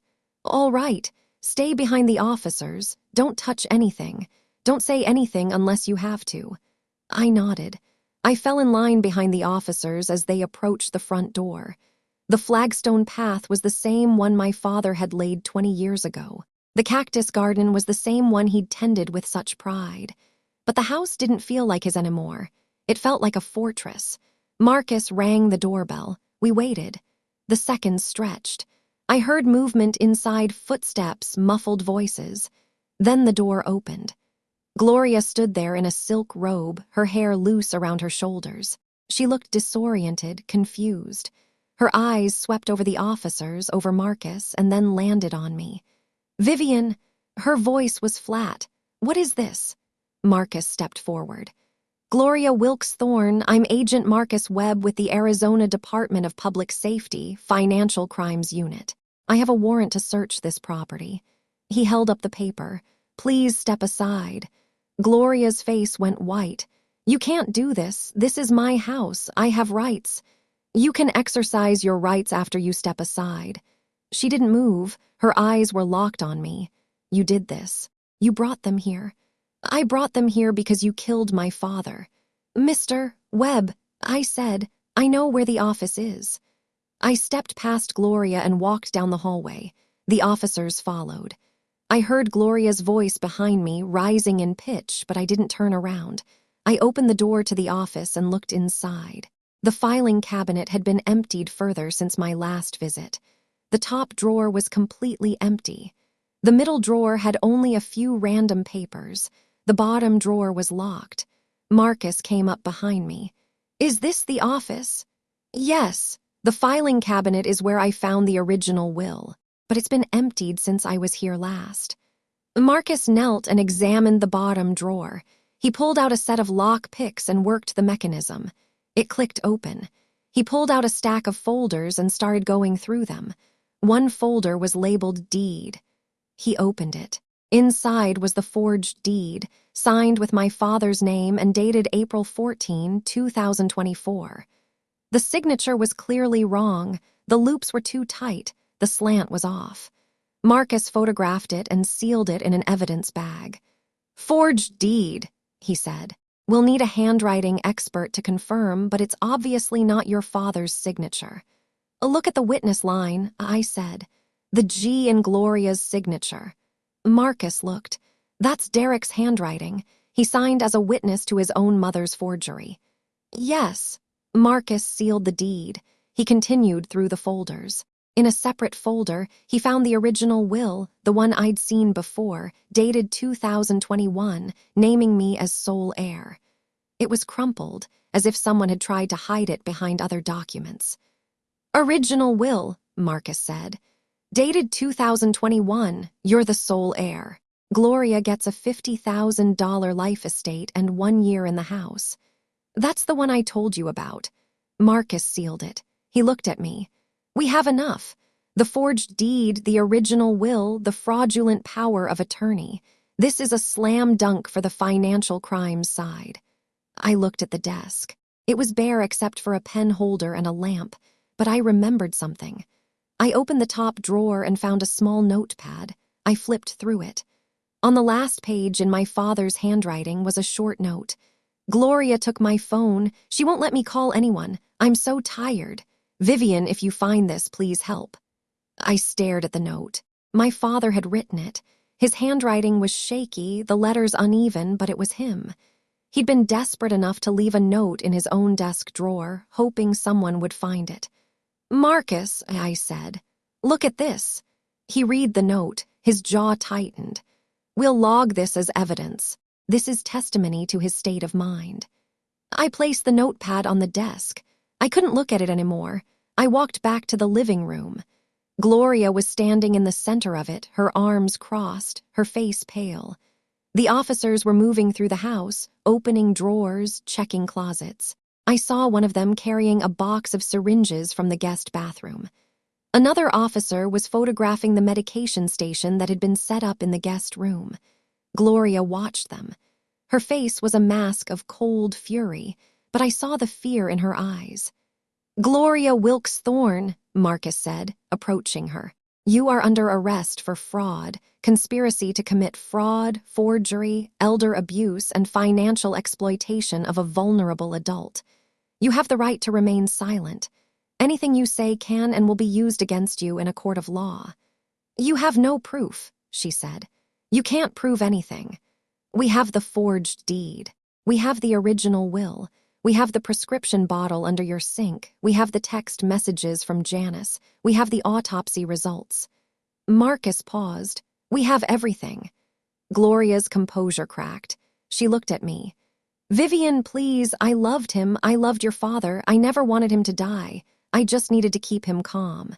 He was so difficult." "You told people he had dementia," I said.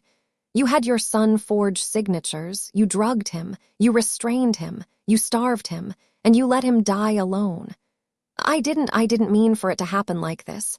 You didn't mean for him to die. You just meant for him to be quiet, to be easy, to stop being a problem." She didn't answer. She looked at the floor. The officers stepped forward. They took her arms and turned her around. I heard the click of handcuffs. Gloria was led out of the house. I followed them to the doorway. The sunlight was bright now. I watched the officers put Gloria in the back of an unmarked car. I watched the car pull away. I stood in the doorway for a long moment. The house was empty. The officers were still inside, cataloging evidence. I could hear their footsteps on the tile floor. Then I saw Janice. She was standing on her porch 3 doors down. She was crying. I walked to her and hugged her. "Janice," I said, "you tried. I know you tried." "I should have done more," she whispered. "I should have called the police again. I should have. Janice, you did everything you could. You kept the text messages. You kept the evidence. You helped." She pulled back and looked at me. "What happens now? Now we get justice." I walked back to the house. I needed to see the bedroom. I needed to see where my father had spent his final months. The bedroom was stripped. The bed was made with fresh linens. The nightstands were clear. But I looked at the window and saw the security bars on the outside. They were new. I could see the fresh screw holes in the frame. The windows didn't open. He couldn't have escaped even if he'd tried. I walked to the closet. His clothes were still there. His shirts, his pants, his jackets. I touched one of the shirts. It was soft, worn. He'd had it for years. I pressed it to my face and breathed in. The scent was almost gone. Just the faint smell of detergent and dust. I sat on the edge of the mattress. There were indentations where someone had lay for hours on end. I looked at the nightstand where there was a glass and a water pitcher. I imagined my father, weak and sedated, unable to reach for the water. I felt the tears building again, but I pushed them down. I couldn't break. Not now. I stood up and walked back to the living room. Marcus was waiting for me. "The officers are finishing up," he said. "We found syringes, pill bottles, and a fake nursing log. The forgery evidence is solid. Derek was arrested an hour ago. He was filling a prescription when we arrived at McKenna's." I nodded. I didn't feel relief. I felt the cold certainty of the process moving forward. "Are you okay?" Marcus asked. "Not really," I said, "but I will be." He nodded. "We're going to need you for the trial. You're the primary witness." "I'll be there." The officers finished their work. They filed out of the house one by one, carrying evidence bags. Marcus was the last to leave. "You need to lock up," he said. "The house will be turned over to the estate soon." "I know." He walked to his car and drove away. I stood alone in the driveway. I walked room to room, locking windows and doors. The house was silent. The only sound was my footsteps on the tile. I looked at the empty shelves where his books used to be. I looked at the bare walls where his photographs used to hang. I looked at the cold fireplace where the family photo table used to sit. I walked to the mantel. The photograph of my father with the fishing rod was still there. I picked it up. He was smiling. He was happy. He was alive. I put the photograph in my bag. I walked to the front door. I looked back one more time. The house was empty. The memories were fading. The truth was all that was left. I locked the front door for the last time. I walked to my car and drove away. I didn't look back. The drive back to Phoenix was quiet. I didn't listen to the radio. I just watched the mountains pass by, the desert stretching out on both sides of the highway. The sun was high now. The heat was rising. The world was still moving forward. I pulled into the crime lab parking lot and sat in my car for a long moment. My hands were on the steering wheel. My breathing was steady. I didn't feel angry. I didn't feel sad. I felt something else, something I couldn't name. I walked into the lab and sat down at my desk. I opened the case file on my computer and started documenting the warrant execution. The forged deed, the original will, the fake nursing log, the syringes, the pill bottles, the text messages from Janice, the note my father had left in the desk drawer. I logged every piece of evidence. I assigned each one a number. I linked each one to a specific charge: fraud, forgery, elder abuse, financial exploitation. I worked for 3 hours without stopping. I didn't eat. I didn't drink. I just worked. At noon, my phone rang. It was Marcus. "Vivian," he said, "I wanted to let you know Derek has been formally charged. Gloria has been charged. They're both in custody pending trial." "Thank you, Marcus. There's one more thing." He paused. "We found additional evidence at Derek's apartment, a copy of the forged deed, a notary stamp that matches the one on the document. It's a retired notary stamp. Derek had obtained it illegally." "Good. There's also financial records showing that Derek received payments from Gloria totaling $15,000 over the past 6 months. It looks like she was paying him for his help." I closed my eyes. $15,000. That was the price of my father's life. "Thank you for telling me. Are you okay?" "I will be." I hung up. I sat at my desk and stared at the wall. I had done everything I could. I had gathered the evidence. I had filed the complaints. I had testified. I had done everything my father would have wanted. But I still felt empty. I pulled out my father's old watch and wound it. I listened to the ticking. It was still running. It was still keeping time. "Thank you, Dad," I whispered. "I'm going to finish this, I promise you." I put the watch on my wrist and went back to work. The rest of the day was a blur of paperwork and phone calls. I contacted the district attorney's office and filed the formal complaint. I sent them all the evidence: the toxicology reports, the autopsy summary, the financial records, the forged deed, the prescription bottle, the text messages, the witness statements. I documented everything. At 6 p.m., the lab closed. I gathered my things and walked to my car. The sun was setting. The sky was orange and gold. I drove home in silence. I sat in my apartment and looked at the case file on my laptop. The evidence was organized. The timeline was clear. The charges were filed. I closed the laptop. I sat on the couch and looked at my father's watch on my wrist. I wound it again. I listened to the ticking. It was still running, and so was I.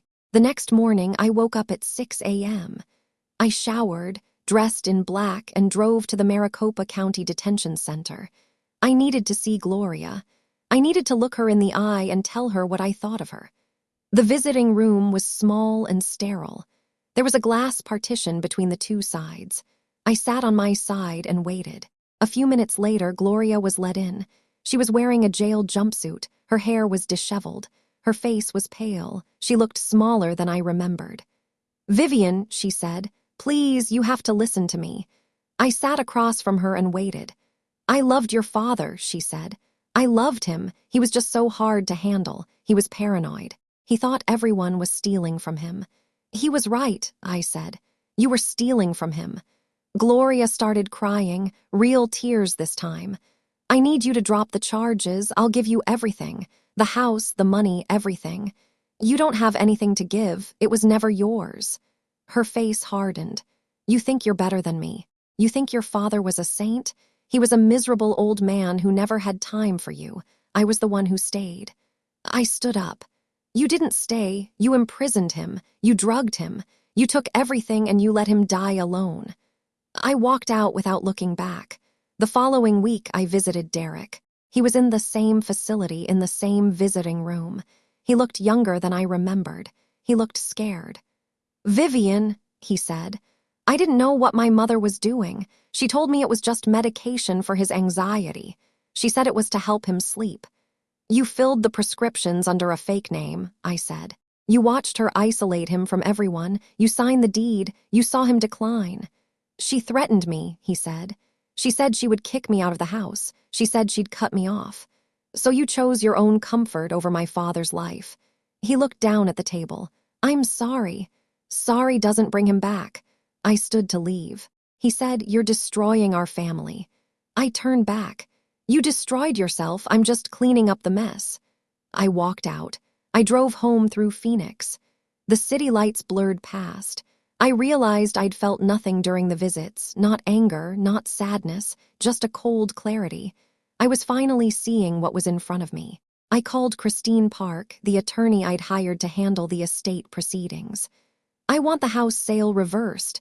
I want the deed thrown out, and I want Gloria to face every single charge they can bring." "Vivian," Christine said, "that's going to be a long process." "I don't care. I want it done." "All right. I'll start working on it tomorrow." "Thank you." I hung up. I sat in my apartment and looked at my father's watch. It was still running, and so was I. The weeks leading up to the trial were a blur of preparation. I met with the district attorney's office 3 times, reviewing the evidence, practicing my testimony, preparing for cross-examination. The case had grown beyond just Gloria and Derek.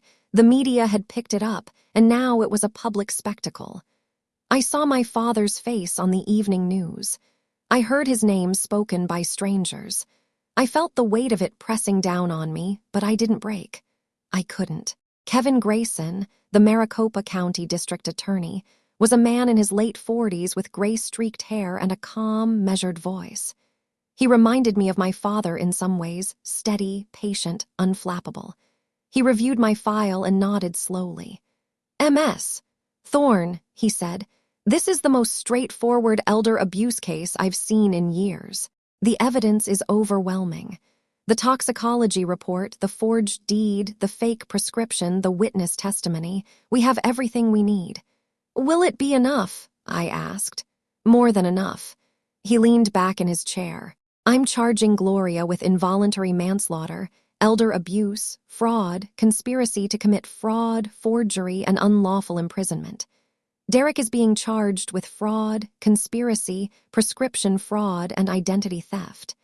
"And what are the sentences?" "Gloria is looking at 10 to 15 years. Derek, 5 to 8. He paused. "But that's assuming they don't plead. If they plead, we might get less." Will they plead? He shrugged.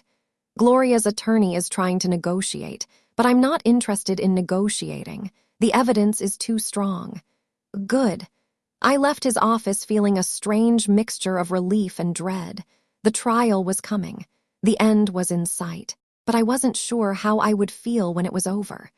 A few days later, Agent Webb called me. He had additional evidence, hidden camera footage from a neighbor's security system. The footage had been recorded in July, and it showed Derek entering Harold's house. In the footage, Harold was visible through the window.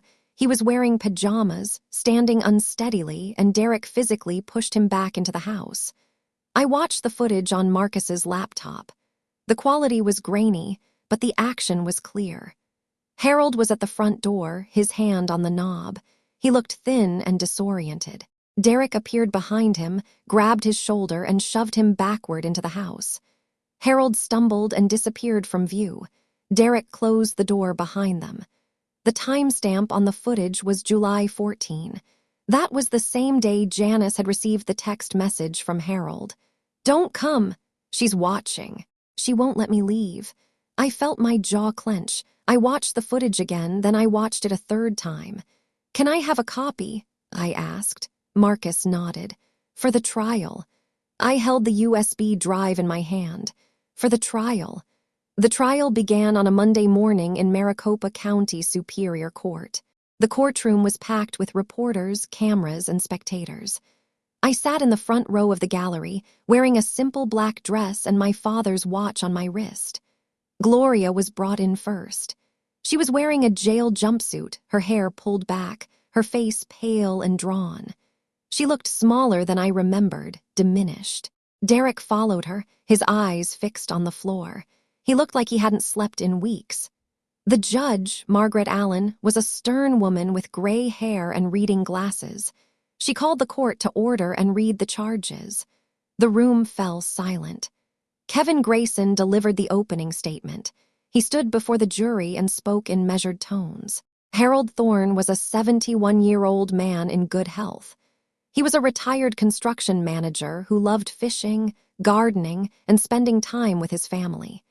He was slowly starved, dehydrated, and chemically restrained for 6 months by the two people who should have protected him, his wife and her son. He paused and looked at the jury. The defendants took his assets. They forged his signature. They isolated him from everyone who could have helped him, and they allowed him to die alone in a locked bedroom. The evidence will show that Harold Thorne did not die of natural causes. He died because Gloria and Derek Wilkes decided he wasn't worth saving. I listened to his words and felt the weight of them settle over me. This was it. The truth was finally being spoken in a courtroom. The trial proceeded over 3 days. I watched every witness. I heard Dr. Elena Vasquez describe the autopsy in clinical detail. The malnutrition, the dehydration, the ligature marks, the muscle atrophy. I watched the jury's faces as she spoke. Some of them looked sick. Some of them looked angry. I heard Agent Webb describe the financial fraud, the forged deed, the original will, the wire transfers, the cashier's check. He laid out the numbers with precision. $120,000 in wire transfers, $14, $500 for a bracelet, $75,000 for a Sedona property. The jury took notes. I heard Janice testify about trying to visit Harold, only to be turned away by Derek. Her voice was shaking, but she didn't cry. She looked at the jury and said, "I tried to help him. I tried to call the police, but Gloria threatened me and I backed down. I should have done more. I will carry that guilt forever." I watched Gloria's face during Janice's testimony. She was expressionless. She didn't look at the jury. She didn't look at anyone. Then it was my turn. I walked to the witness box. My heels clicked on the tile floor. The courtroom was silent. I raised my hand and swore to tell the truth. I sat down and looked at the jury. There were 12 of them, 7 women, 5 men. They looked back at me with expressions of sympathy and curiosity. I was the daughter. I was the one who had uncovered the truth. Kevin Grayson approached the witness box. He held up the toxicology report. MS. Thorne, can you explain to the jury what this document shows? I took a breath. This is the toxicology report from my father's autopsy. It shows the presence of lorazepam and zolpidem in his system at levels that far exceeded any therapeutic dose. He was being heavily sedated repeatedly for months. And what does that indicate? It indicates deliberate oversedation. This was not palliative care. This was chemical restraint. Kevin held up the autopsy photographs. Can you identify these images? I looked at the photographs. They showed my father's wrists, the ligature marks, purple and raised against his pale skin. I felt my throat tighten, but I kept my voice steady. These are photographs of my father's wrists. The marks are consistent with soft fabric restraints. He was restrained at the time of death. Thank you, MS. Thorne. He walked me through the rest of the evidence, the forged deed, the prescription bottle, the text messages from Janice. I answered every question clearly and precisely. I didn't waver. I didn't cry. Then it was the defense attorney's turn. Robert Hollister, Gloria's lawyer, approached the witness box. He was tall and gray-haired with a confident smile. He looked at me like I was a puzzle he was trying to solve. MS. Thorne, he said. You were not present for your father's care, were you? No, I was not allowed in the house. Gloria made sure of that.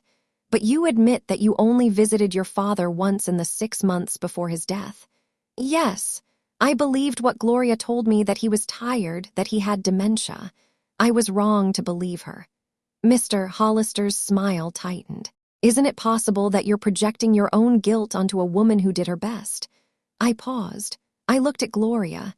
She was sitting at the defense table, her hands clasped in front of her. She wasn't crying now. Her face was still. My father was 69 years old when Gloria married him, I said. He was healthy, active, and he loved life. I watched him deteriorate from a distance because I was told he had dementia. I believed it. I believed her. I will carry that guilt forever. I looked at the jury. But I am not projecting. I am presenting evidence. The evidence shows that my father was not cared for. He was imprisoned. He was drugged. He was starved. And he was left to die alone. The jury was silent. I saw one of the women wipe her eyes. Mr. Hollister stepped back. He had nothing else to ask. I walked back to my seat. My hands were shaking, but my face was calm. I had said what I needed to say. The closing arguments were the next morning. Kevin Grayson stood before the jury and played the neighbor's security footage. I watched the grainy image of Derek pushing my father back into the house. I watched the jury's faces as they saw it. Some of them looked away. Some of them stared, their eyes hard. Ladies and gentlemen, Kevin said, this is what the defendants did to Harold Thorne. They took his freedom. They took his dignity. They took his life. And they did it for money. He paused and looked at the jury. The evidence is overwhelming. The toxicology report, the forged deed, the witness testimony, the footage you just saw. There is no doubt that Gloria and Derek Wilkes are guilty of every charge brought against them. I ask you to deliver a verdict that reflects the truth of what happened to Harold Thorne. The jury retired to deliberate. I sat in the gallery and waited. The minutes stretched into hours. The courtroom was silent. Gloria sat at the defense table, her face pale. Derek sat beside her, staring at his hands. I waited. 4 hours later, the jury returned. The courtroom filled with tension. Judge Allen called the court to order. The jury foreman stood and read the verdicts. Guilty. Guilty on all counts. Gloria's face went white. I saw her hands grip the edge of the table. Derek closed his eyes and bowed his head. Judge Allen read the sentences. Gloria was sentenced to 12 years for involuntary manslaughter, fraud, and elder abuse. Derek was sentenced to 7 years for fraud, conspiracy, and prescription fraud. I sat in my seat and listened. I didn't feel relief. I didn't feel satisfaction. I felt the cold certainty of the process moving forward. The trial was over. The verdict was delivered. The sentences were read, but my father was still gone. After the sentencing, I stood in the hallway outside the courtroom. A reporter approached me with a camera and a microphone. MS. "Thorne," she said, "do you feel justice was served?" I looked at her. I looked at the camera. I thought about my father, about the fishing trips, the birthday cards, the phone calls on Sunday nights. "My father would have been 72 next week," I said. "He would have been alive to celebrate if two people hadn't decided his life was worth less than their comfort. That's not justice. That's consequence." I walked away. I stepped out of the courthouse and into the Phoenix sunlight. I stood on the steps and looked at the sky. The sun was bright. The mountains were purple. The city was still moving forward. I wasn't sure if I felt relief or emptiness. I wasn't sure if I felt anything at all. But I knew one thing: the truth had been told. That's what he would have wanted. I walked to my car and drove home. The drive was quiet. I didn't listen to the radio. I just watched the desert pass by. My father's watch was still on my wrist. It was still ticking. It was still keeping time, and so was I. The trial had been over for 3 weeks, but I still felt the weight of it pressing down on me. I went back to work at the crime lab, analyzing blood samples and writing reports, but my mind was elsewhere. I kept replaying the testimony in my head. I kept seeing Gloria's face when the verdict was read. I kept hearing the judge's voice pronouncing the sentences. 12 years. Gloria would be 74 when she was released. Derek would be 48. They would spend the next decade in prison, and I would spend the next decade trying to rebuild my life. I threw myself into the estate proceedings. Christine Park, the attorney I'd hired to handle the legal side of things, called me twice a week with updates. The deed was being reversed.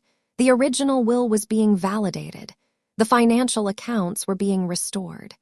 "Vivian," Christine said one afternoon, "I need you to come to my office. We have a lot to go over." I drove to Scottsdale that afternoon. Christine's office was in a modern building near Old Town, with floor-to-ceiling windows and a view of the mountains. I sat in the leather chair across from her desk and waited. She opened a folder. "The deed has been officially reversed.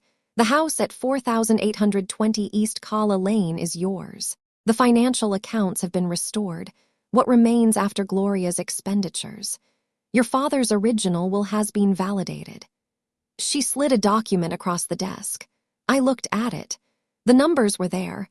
$120,000 of liquid assets recovered, the house deed clear, the contents of the estate in my name. The total value was approximately $3 million. "The house is worth $2 million, Christine said. "The liquid assets are around $120,000. After legal fees and taxes, you're looking at roughly $15 million net." I stared at the numbers. It was a fortune. It was more money than I'd ever imagined having, but it felt hollow. It was my father's life reduced to a number. "What should I do with the house?" I asked. "That's up to you. You could live in it. You could rent it out. You could sell it." I shook my head. "I can't live there. I can't even look at it without remembering." "Then sell it. I can recommend a realtor." "Please." Christine made a note. "There's one more thing, Vivian. The Harold Thorne Senior Welfare Fund. You mentioned it when we first met. If you want to establish it, now would be the time." I nodded. "I want to contribute $500,000 of the estate proceeds to the fund. I want it to provide advocacy and legal resources for elderly abuse victims in Maricopa County." Christine looked at me. "That's a significant contribution. Are you sure?" "I'm sure. My father would have wanted it. Then I'll start the paperwork." I left her office and walked to my car. The sun was setting. The mountains were purple. I stood in the parking lot and looked at the sky. My father was gone, but his legacy would live on. The house sold 6 weeks later. I worked with a realtor named Maria who handled everything with professionalism and discretion. The house was listed at $2 million and sold for $15 million, slightly below the original valuation due to the circumstances. I signed the papers in Christine's office. I looked at the signatures on the deed, my father's name, my name. The house was gone. The memories were fading. The truth was all that was left. I moved to a smaller apartment in central Phoenix. It was a modern place with a balcony overlooking the mountains. I didn't want a large house. I wanted simple, clean, peaceful. The Harold Thorne Senior Welfare Fund was established the following month. I attended the launch event at the Maricopa County Community Center. There were dozens of people there, social workers, attorneys, advocates, survivors. I gave a short speech. I talked about my father. I talked about what had happened to him. I talked about the importance of protecting the vulnerable. "This fund is dedicated to my father, Harold Thorne," I said. "He was a good man who loved life. He deserved better than what happened to him. But he didn't get better. And that's why we're here today, to make sure that what happened to him doesn't happen to anyone else." The room applauded. I looked at the faces in the crowd. Some of them were crying. Some of them were smiling. I saw Janice in the back row, her white hair glowing under the lights. She was crying and smiling at the same time. After the event, Janice approached me. She hugged me tightly. "Your father would be so proud of you," she said. "I hope so," I said. "I know so." I held her for a long moment. Then I let go. Months passed. I returned to my work at the crime lab. I analyzed blood samples and wrote reports. I testified in court cases. I went about my life, but something had changed. I was different now. I was more focused, more determined. I had seen the worst of human cruelty, and I had survived it.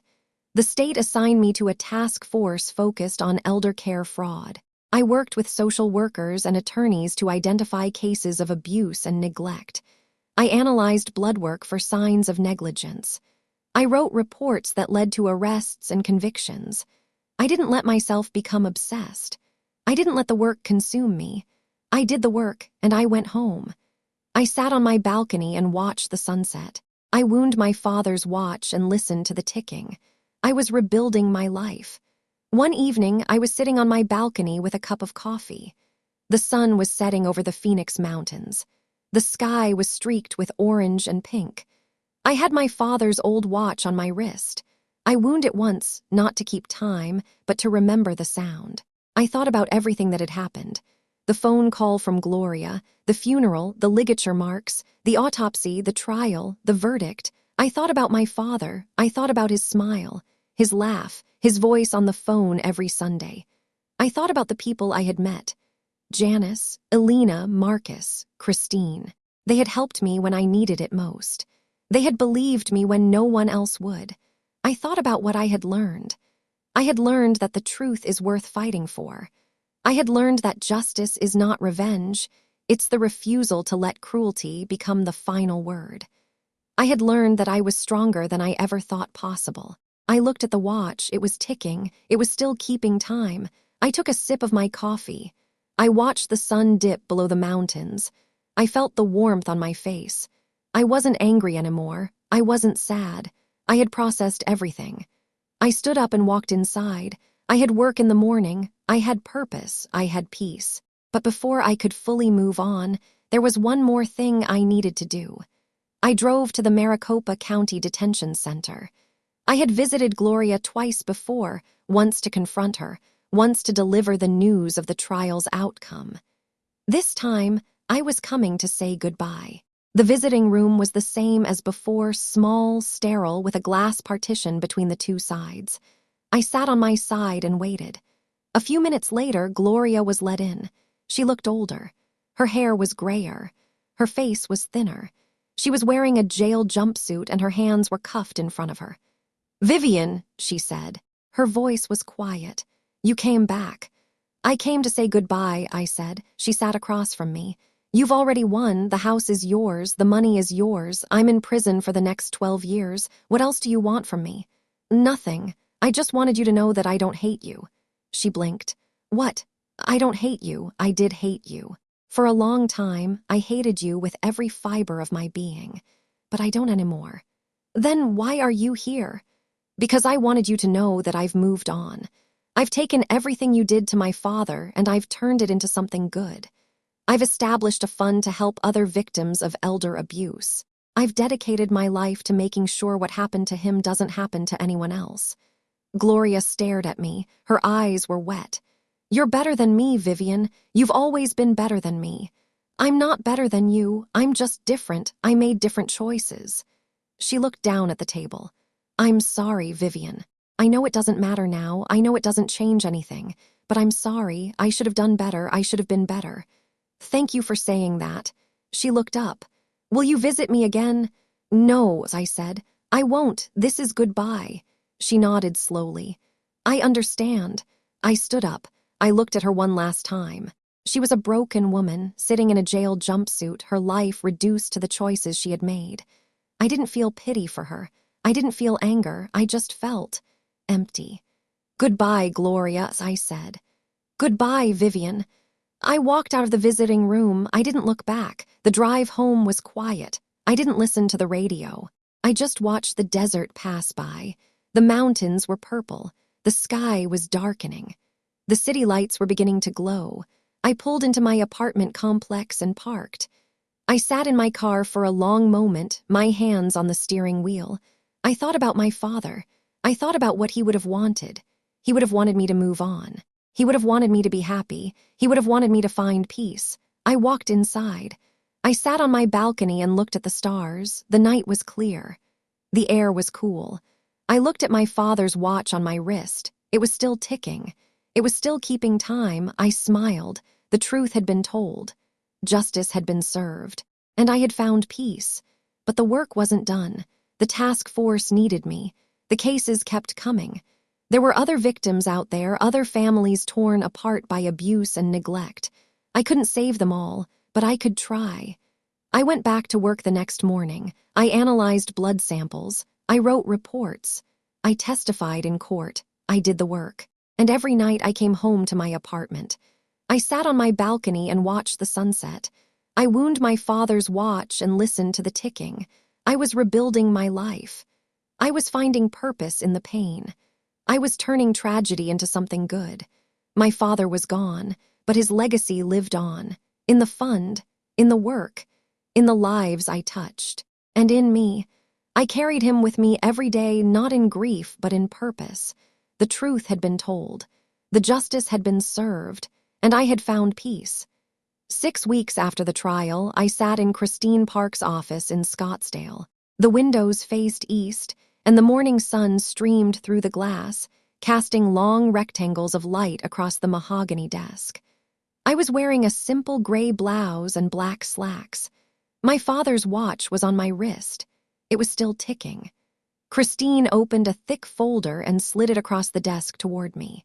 Vivian, I have the final estate documents. The deed has been officially reversed. The house is yours. The financial accounts have been restored. What remains after Gloria's expenditures? Your father's original will has been validated. I looked at the folder. I didn't open it. I already knew what was inside. I'd been living with the numbers for months. The total recovered liquid assets are approximately $120,000, Christine continued. The house deed is clear. The estate value after legal fees and taxes is roughly $15 million. I nodded slowly. And the forged will, the one Gloria created? Invalidated, completely. The original will stands. You are the sole heir. Gloria's $50,000 life estate has been revoked, along with her right to remain in the house. Good. Christine leaned back in her chair. What do you want to do with the house? I want to sell it. I can't live there. I can't even look at it without remembering. I can recommend a realtor, Maria Hernandez. She handles high-end properties in Scottsdale. Please make the arrangements. Christine made a note. And the fund, the Harold Thorne Senior Welfare Fund? I want to contribute $500,000. I want it to provide advocacy and legal resources for elderly abuse victims in Maricopa County. I want it to be a permanent fund managed by a board of social workers and attorneys. That's a significant contribution. Are you certain? I'm certain. Then I'll start the paperwork. I stood up. I shook Christine's hand. Thank you for everything. Thank you, Vivian. Your father would be proud of you. I walked out of her office. The sun was warm on my face. I stood on the sidewalk and looked at the mountains. They were purple and hazy, beautiful in the morning light. I had a purpose now. I had a legacy to build. and I had a future to live. The house sold a month later. Maria Hernandez listed it at $1, $2 million, and found a buyer within 2 weeks. The final sale price was $1, $15 million, slightly below the original valuation due to the circumstances. I signed the papers in Christine's office. I watched my name leave the deed. I didn't cry. I didn't feel sad. I felt the closing of a chapter. The house had been my father's home. Now it would be someone else's. The memories would fade. The walls would be painted. The garden would be replanted. But the truth would remain. The truth of what had happened there. The truth of who had done it. The truth of what I had done to bring justice. I walked out of the office and drove to my new apartment in central Phoenix. It was a modern place with a balcony overlooking the mountains. The walls were white. The furniture was simple. There were no photographs on the mantel except one my father with his fishing rod smiling in the sun. I put the photograph on the shelf. I looked at his face. He was young in that picture, not young but healthy, strong, happy, alive. "I'm going to make you proud, Dad," I whispered. "I promise." The Harold Thorne Senior Welfare Fund was established 2 months later. I attended the launch event at the Maricopa County Community Center. There were dozens of people there, social workers, attorneys, advocates, survivors. I stood at the podium and looked out at the crowd. "This fund is dedicated to my father, Harold Thorne," I said. "He was a good man who loved life. He loved fishing. He loved gardening. He loved his daughter. He deserved better than what happened to him, but he didn't get better. And that's why we're here today, to make sure that what happened to him doesn't happen to anyone else." The room applauded. I saw Janice in the back row, her white hair glowing under the lights. She was crying and smiling at the same time. I saw Elena Vasquez in the middle row, nodding with approval. I saw Agent Webb near the door, his arms crossed, a small smile on his face. I stepped down from the podium. Janice came up to me and hugged me tightly. "Your father would be so proud of you," she said. "I hope so," I said. "I know so."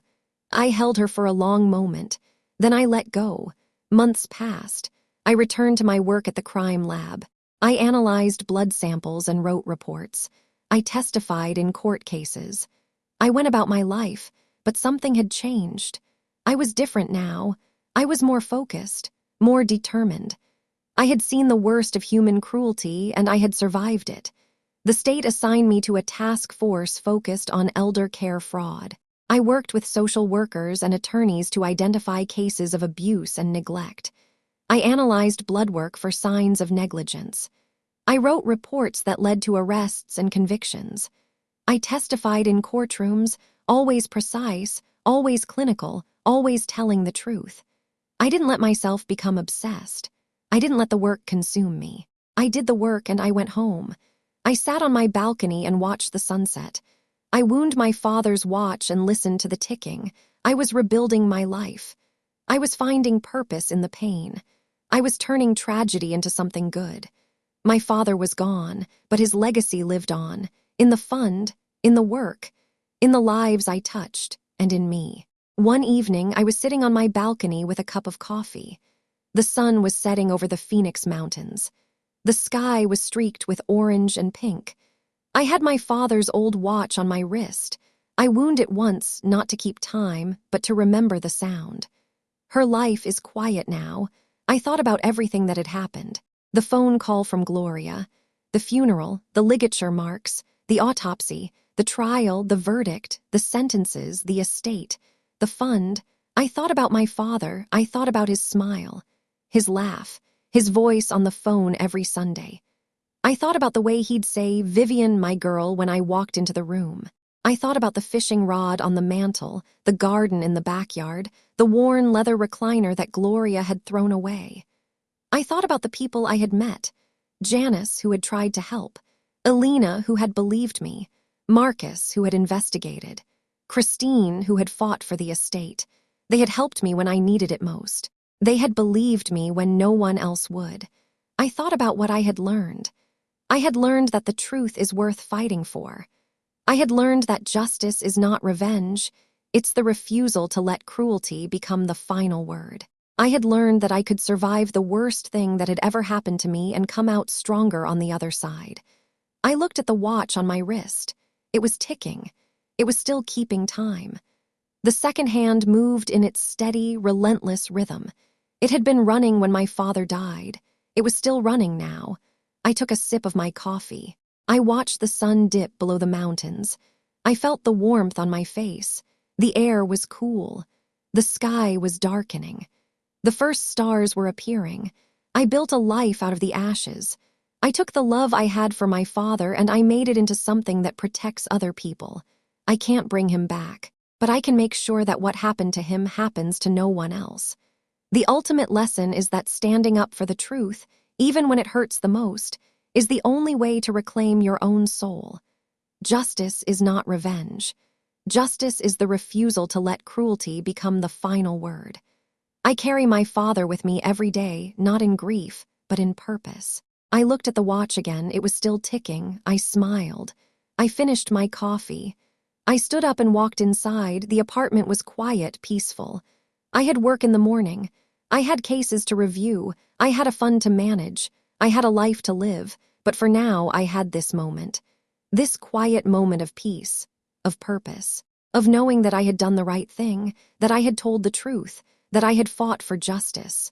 My father was gone, but his legacy lived on. In me, in the fund, in the work, in the lives I touched. I walked to the bedroom. I took off my watch and placed it on the nightstand. I listened to the ticking as I climbed into bed. It was still running. It was still keeping time. And so was I. Have you ever had to stand up for someone who couldn't stand up for themselves? Share your story in the comments below and hit subscribe for more empowering journeys.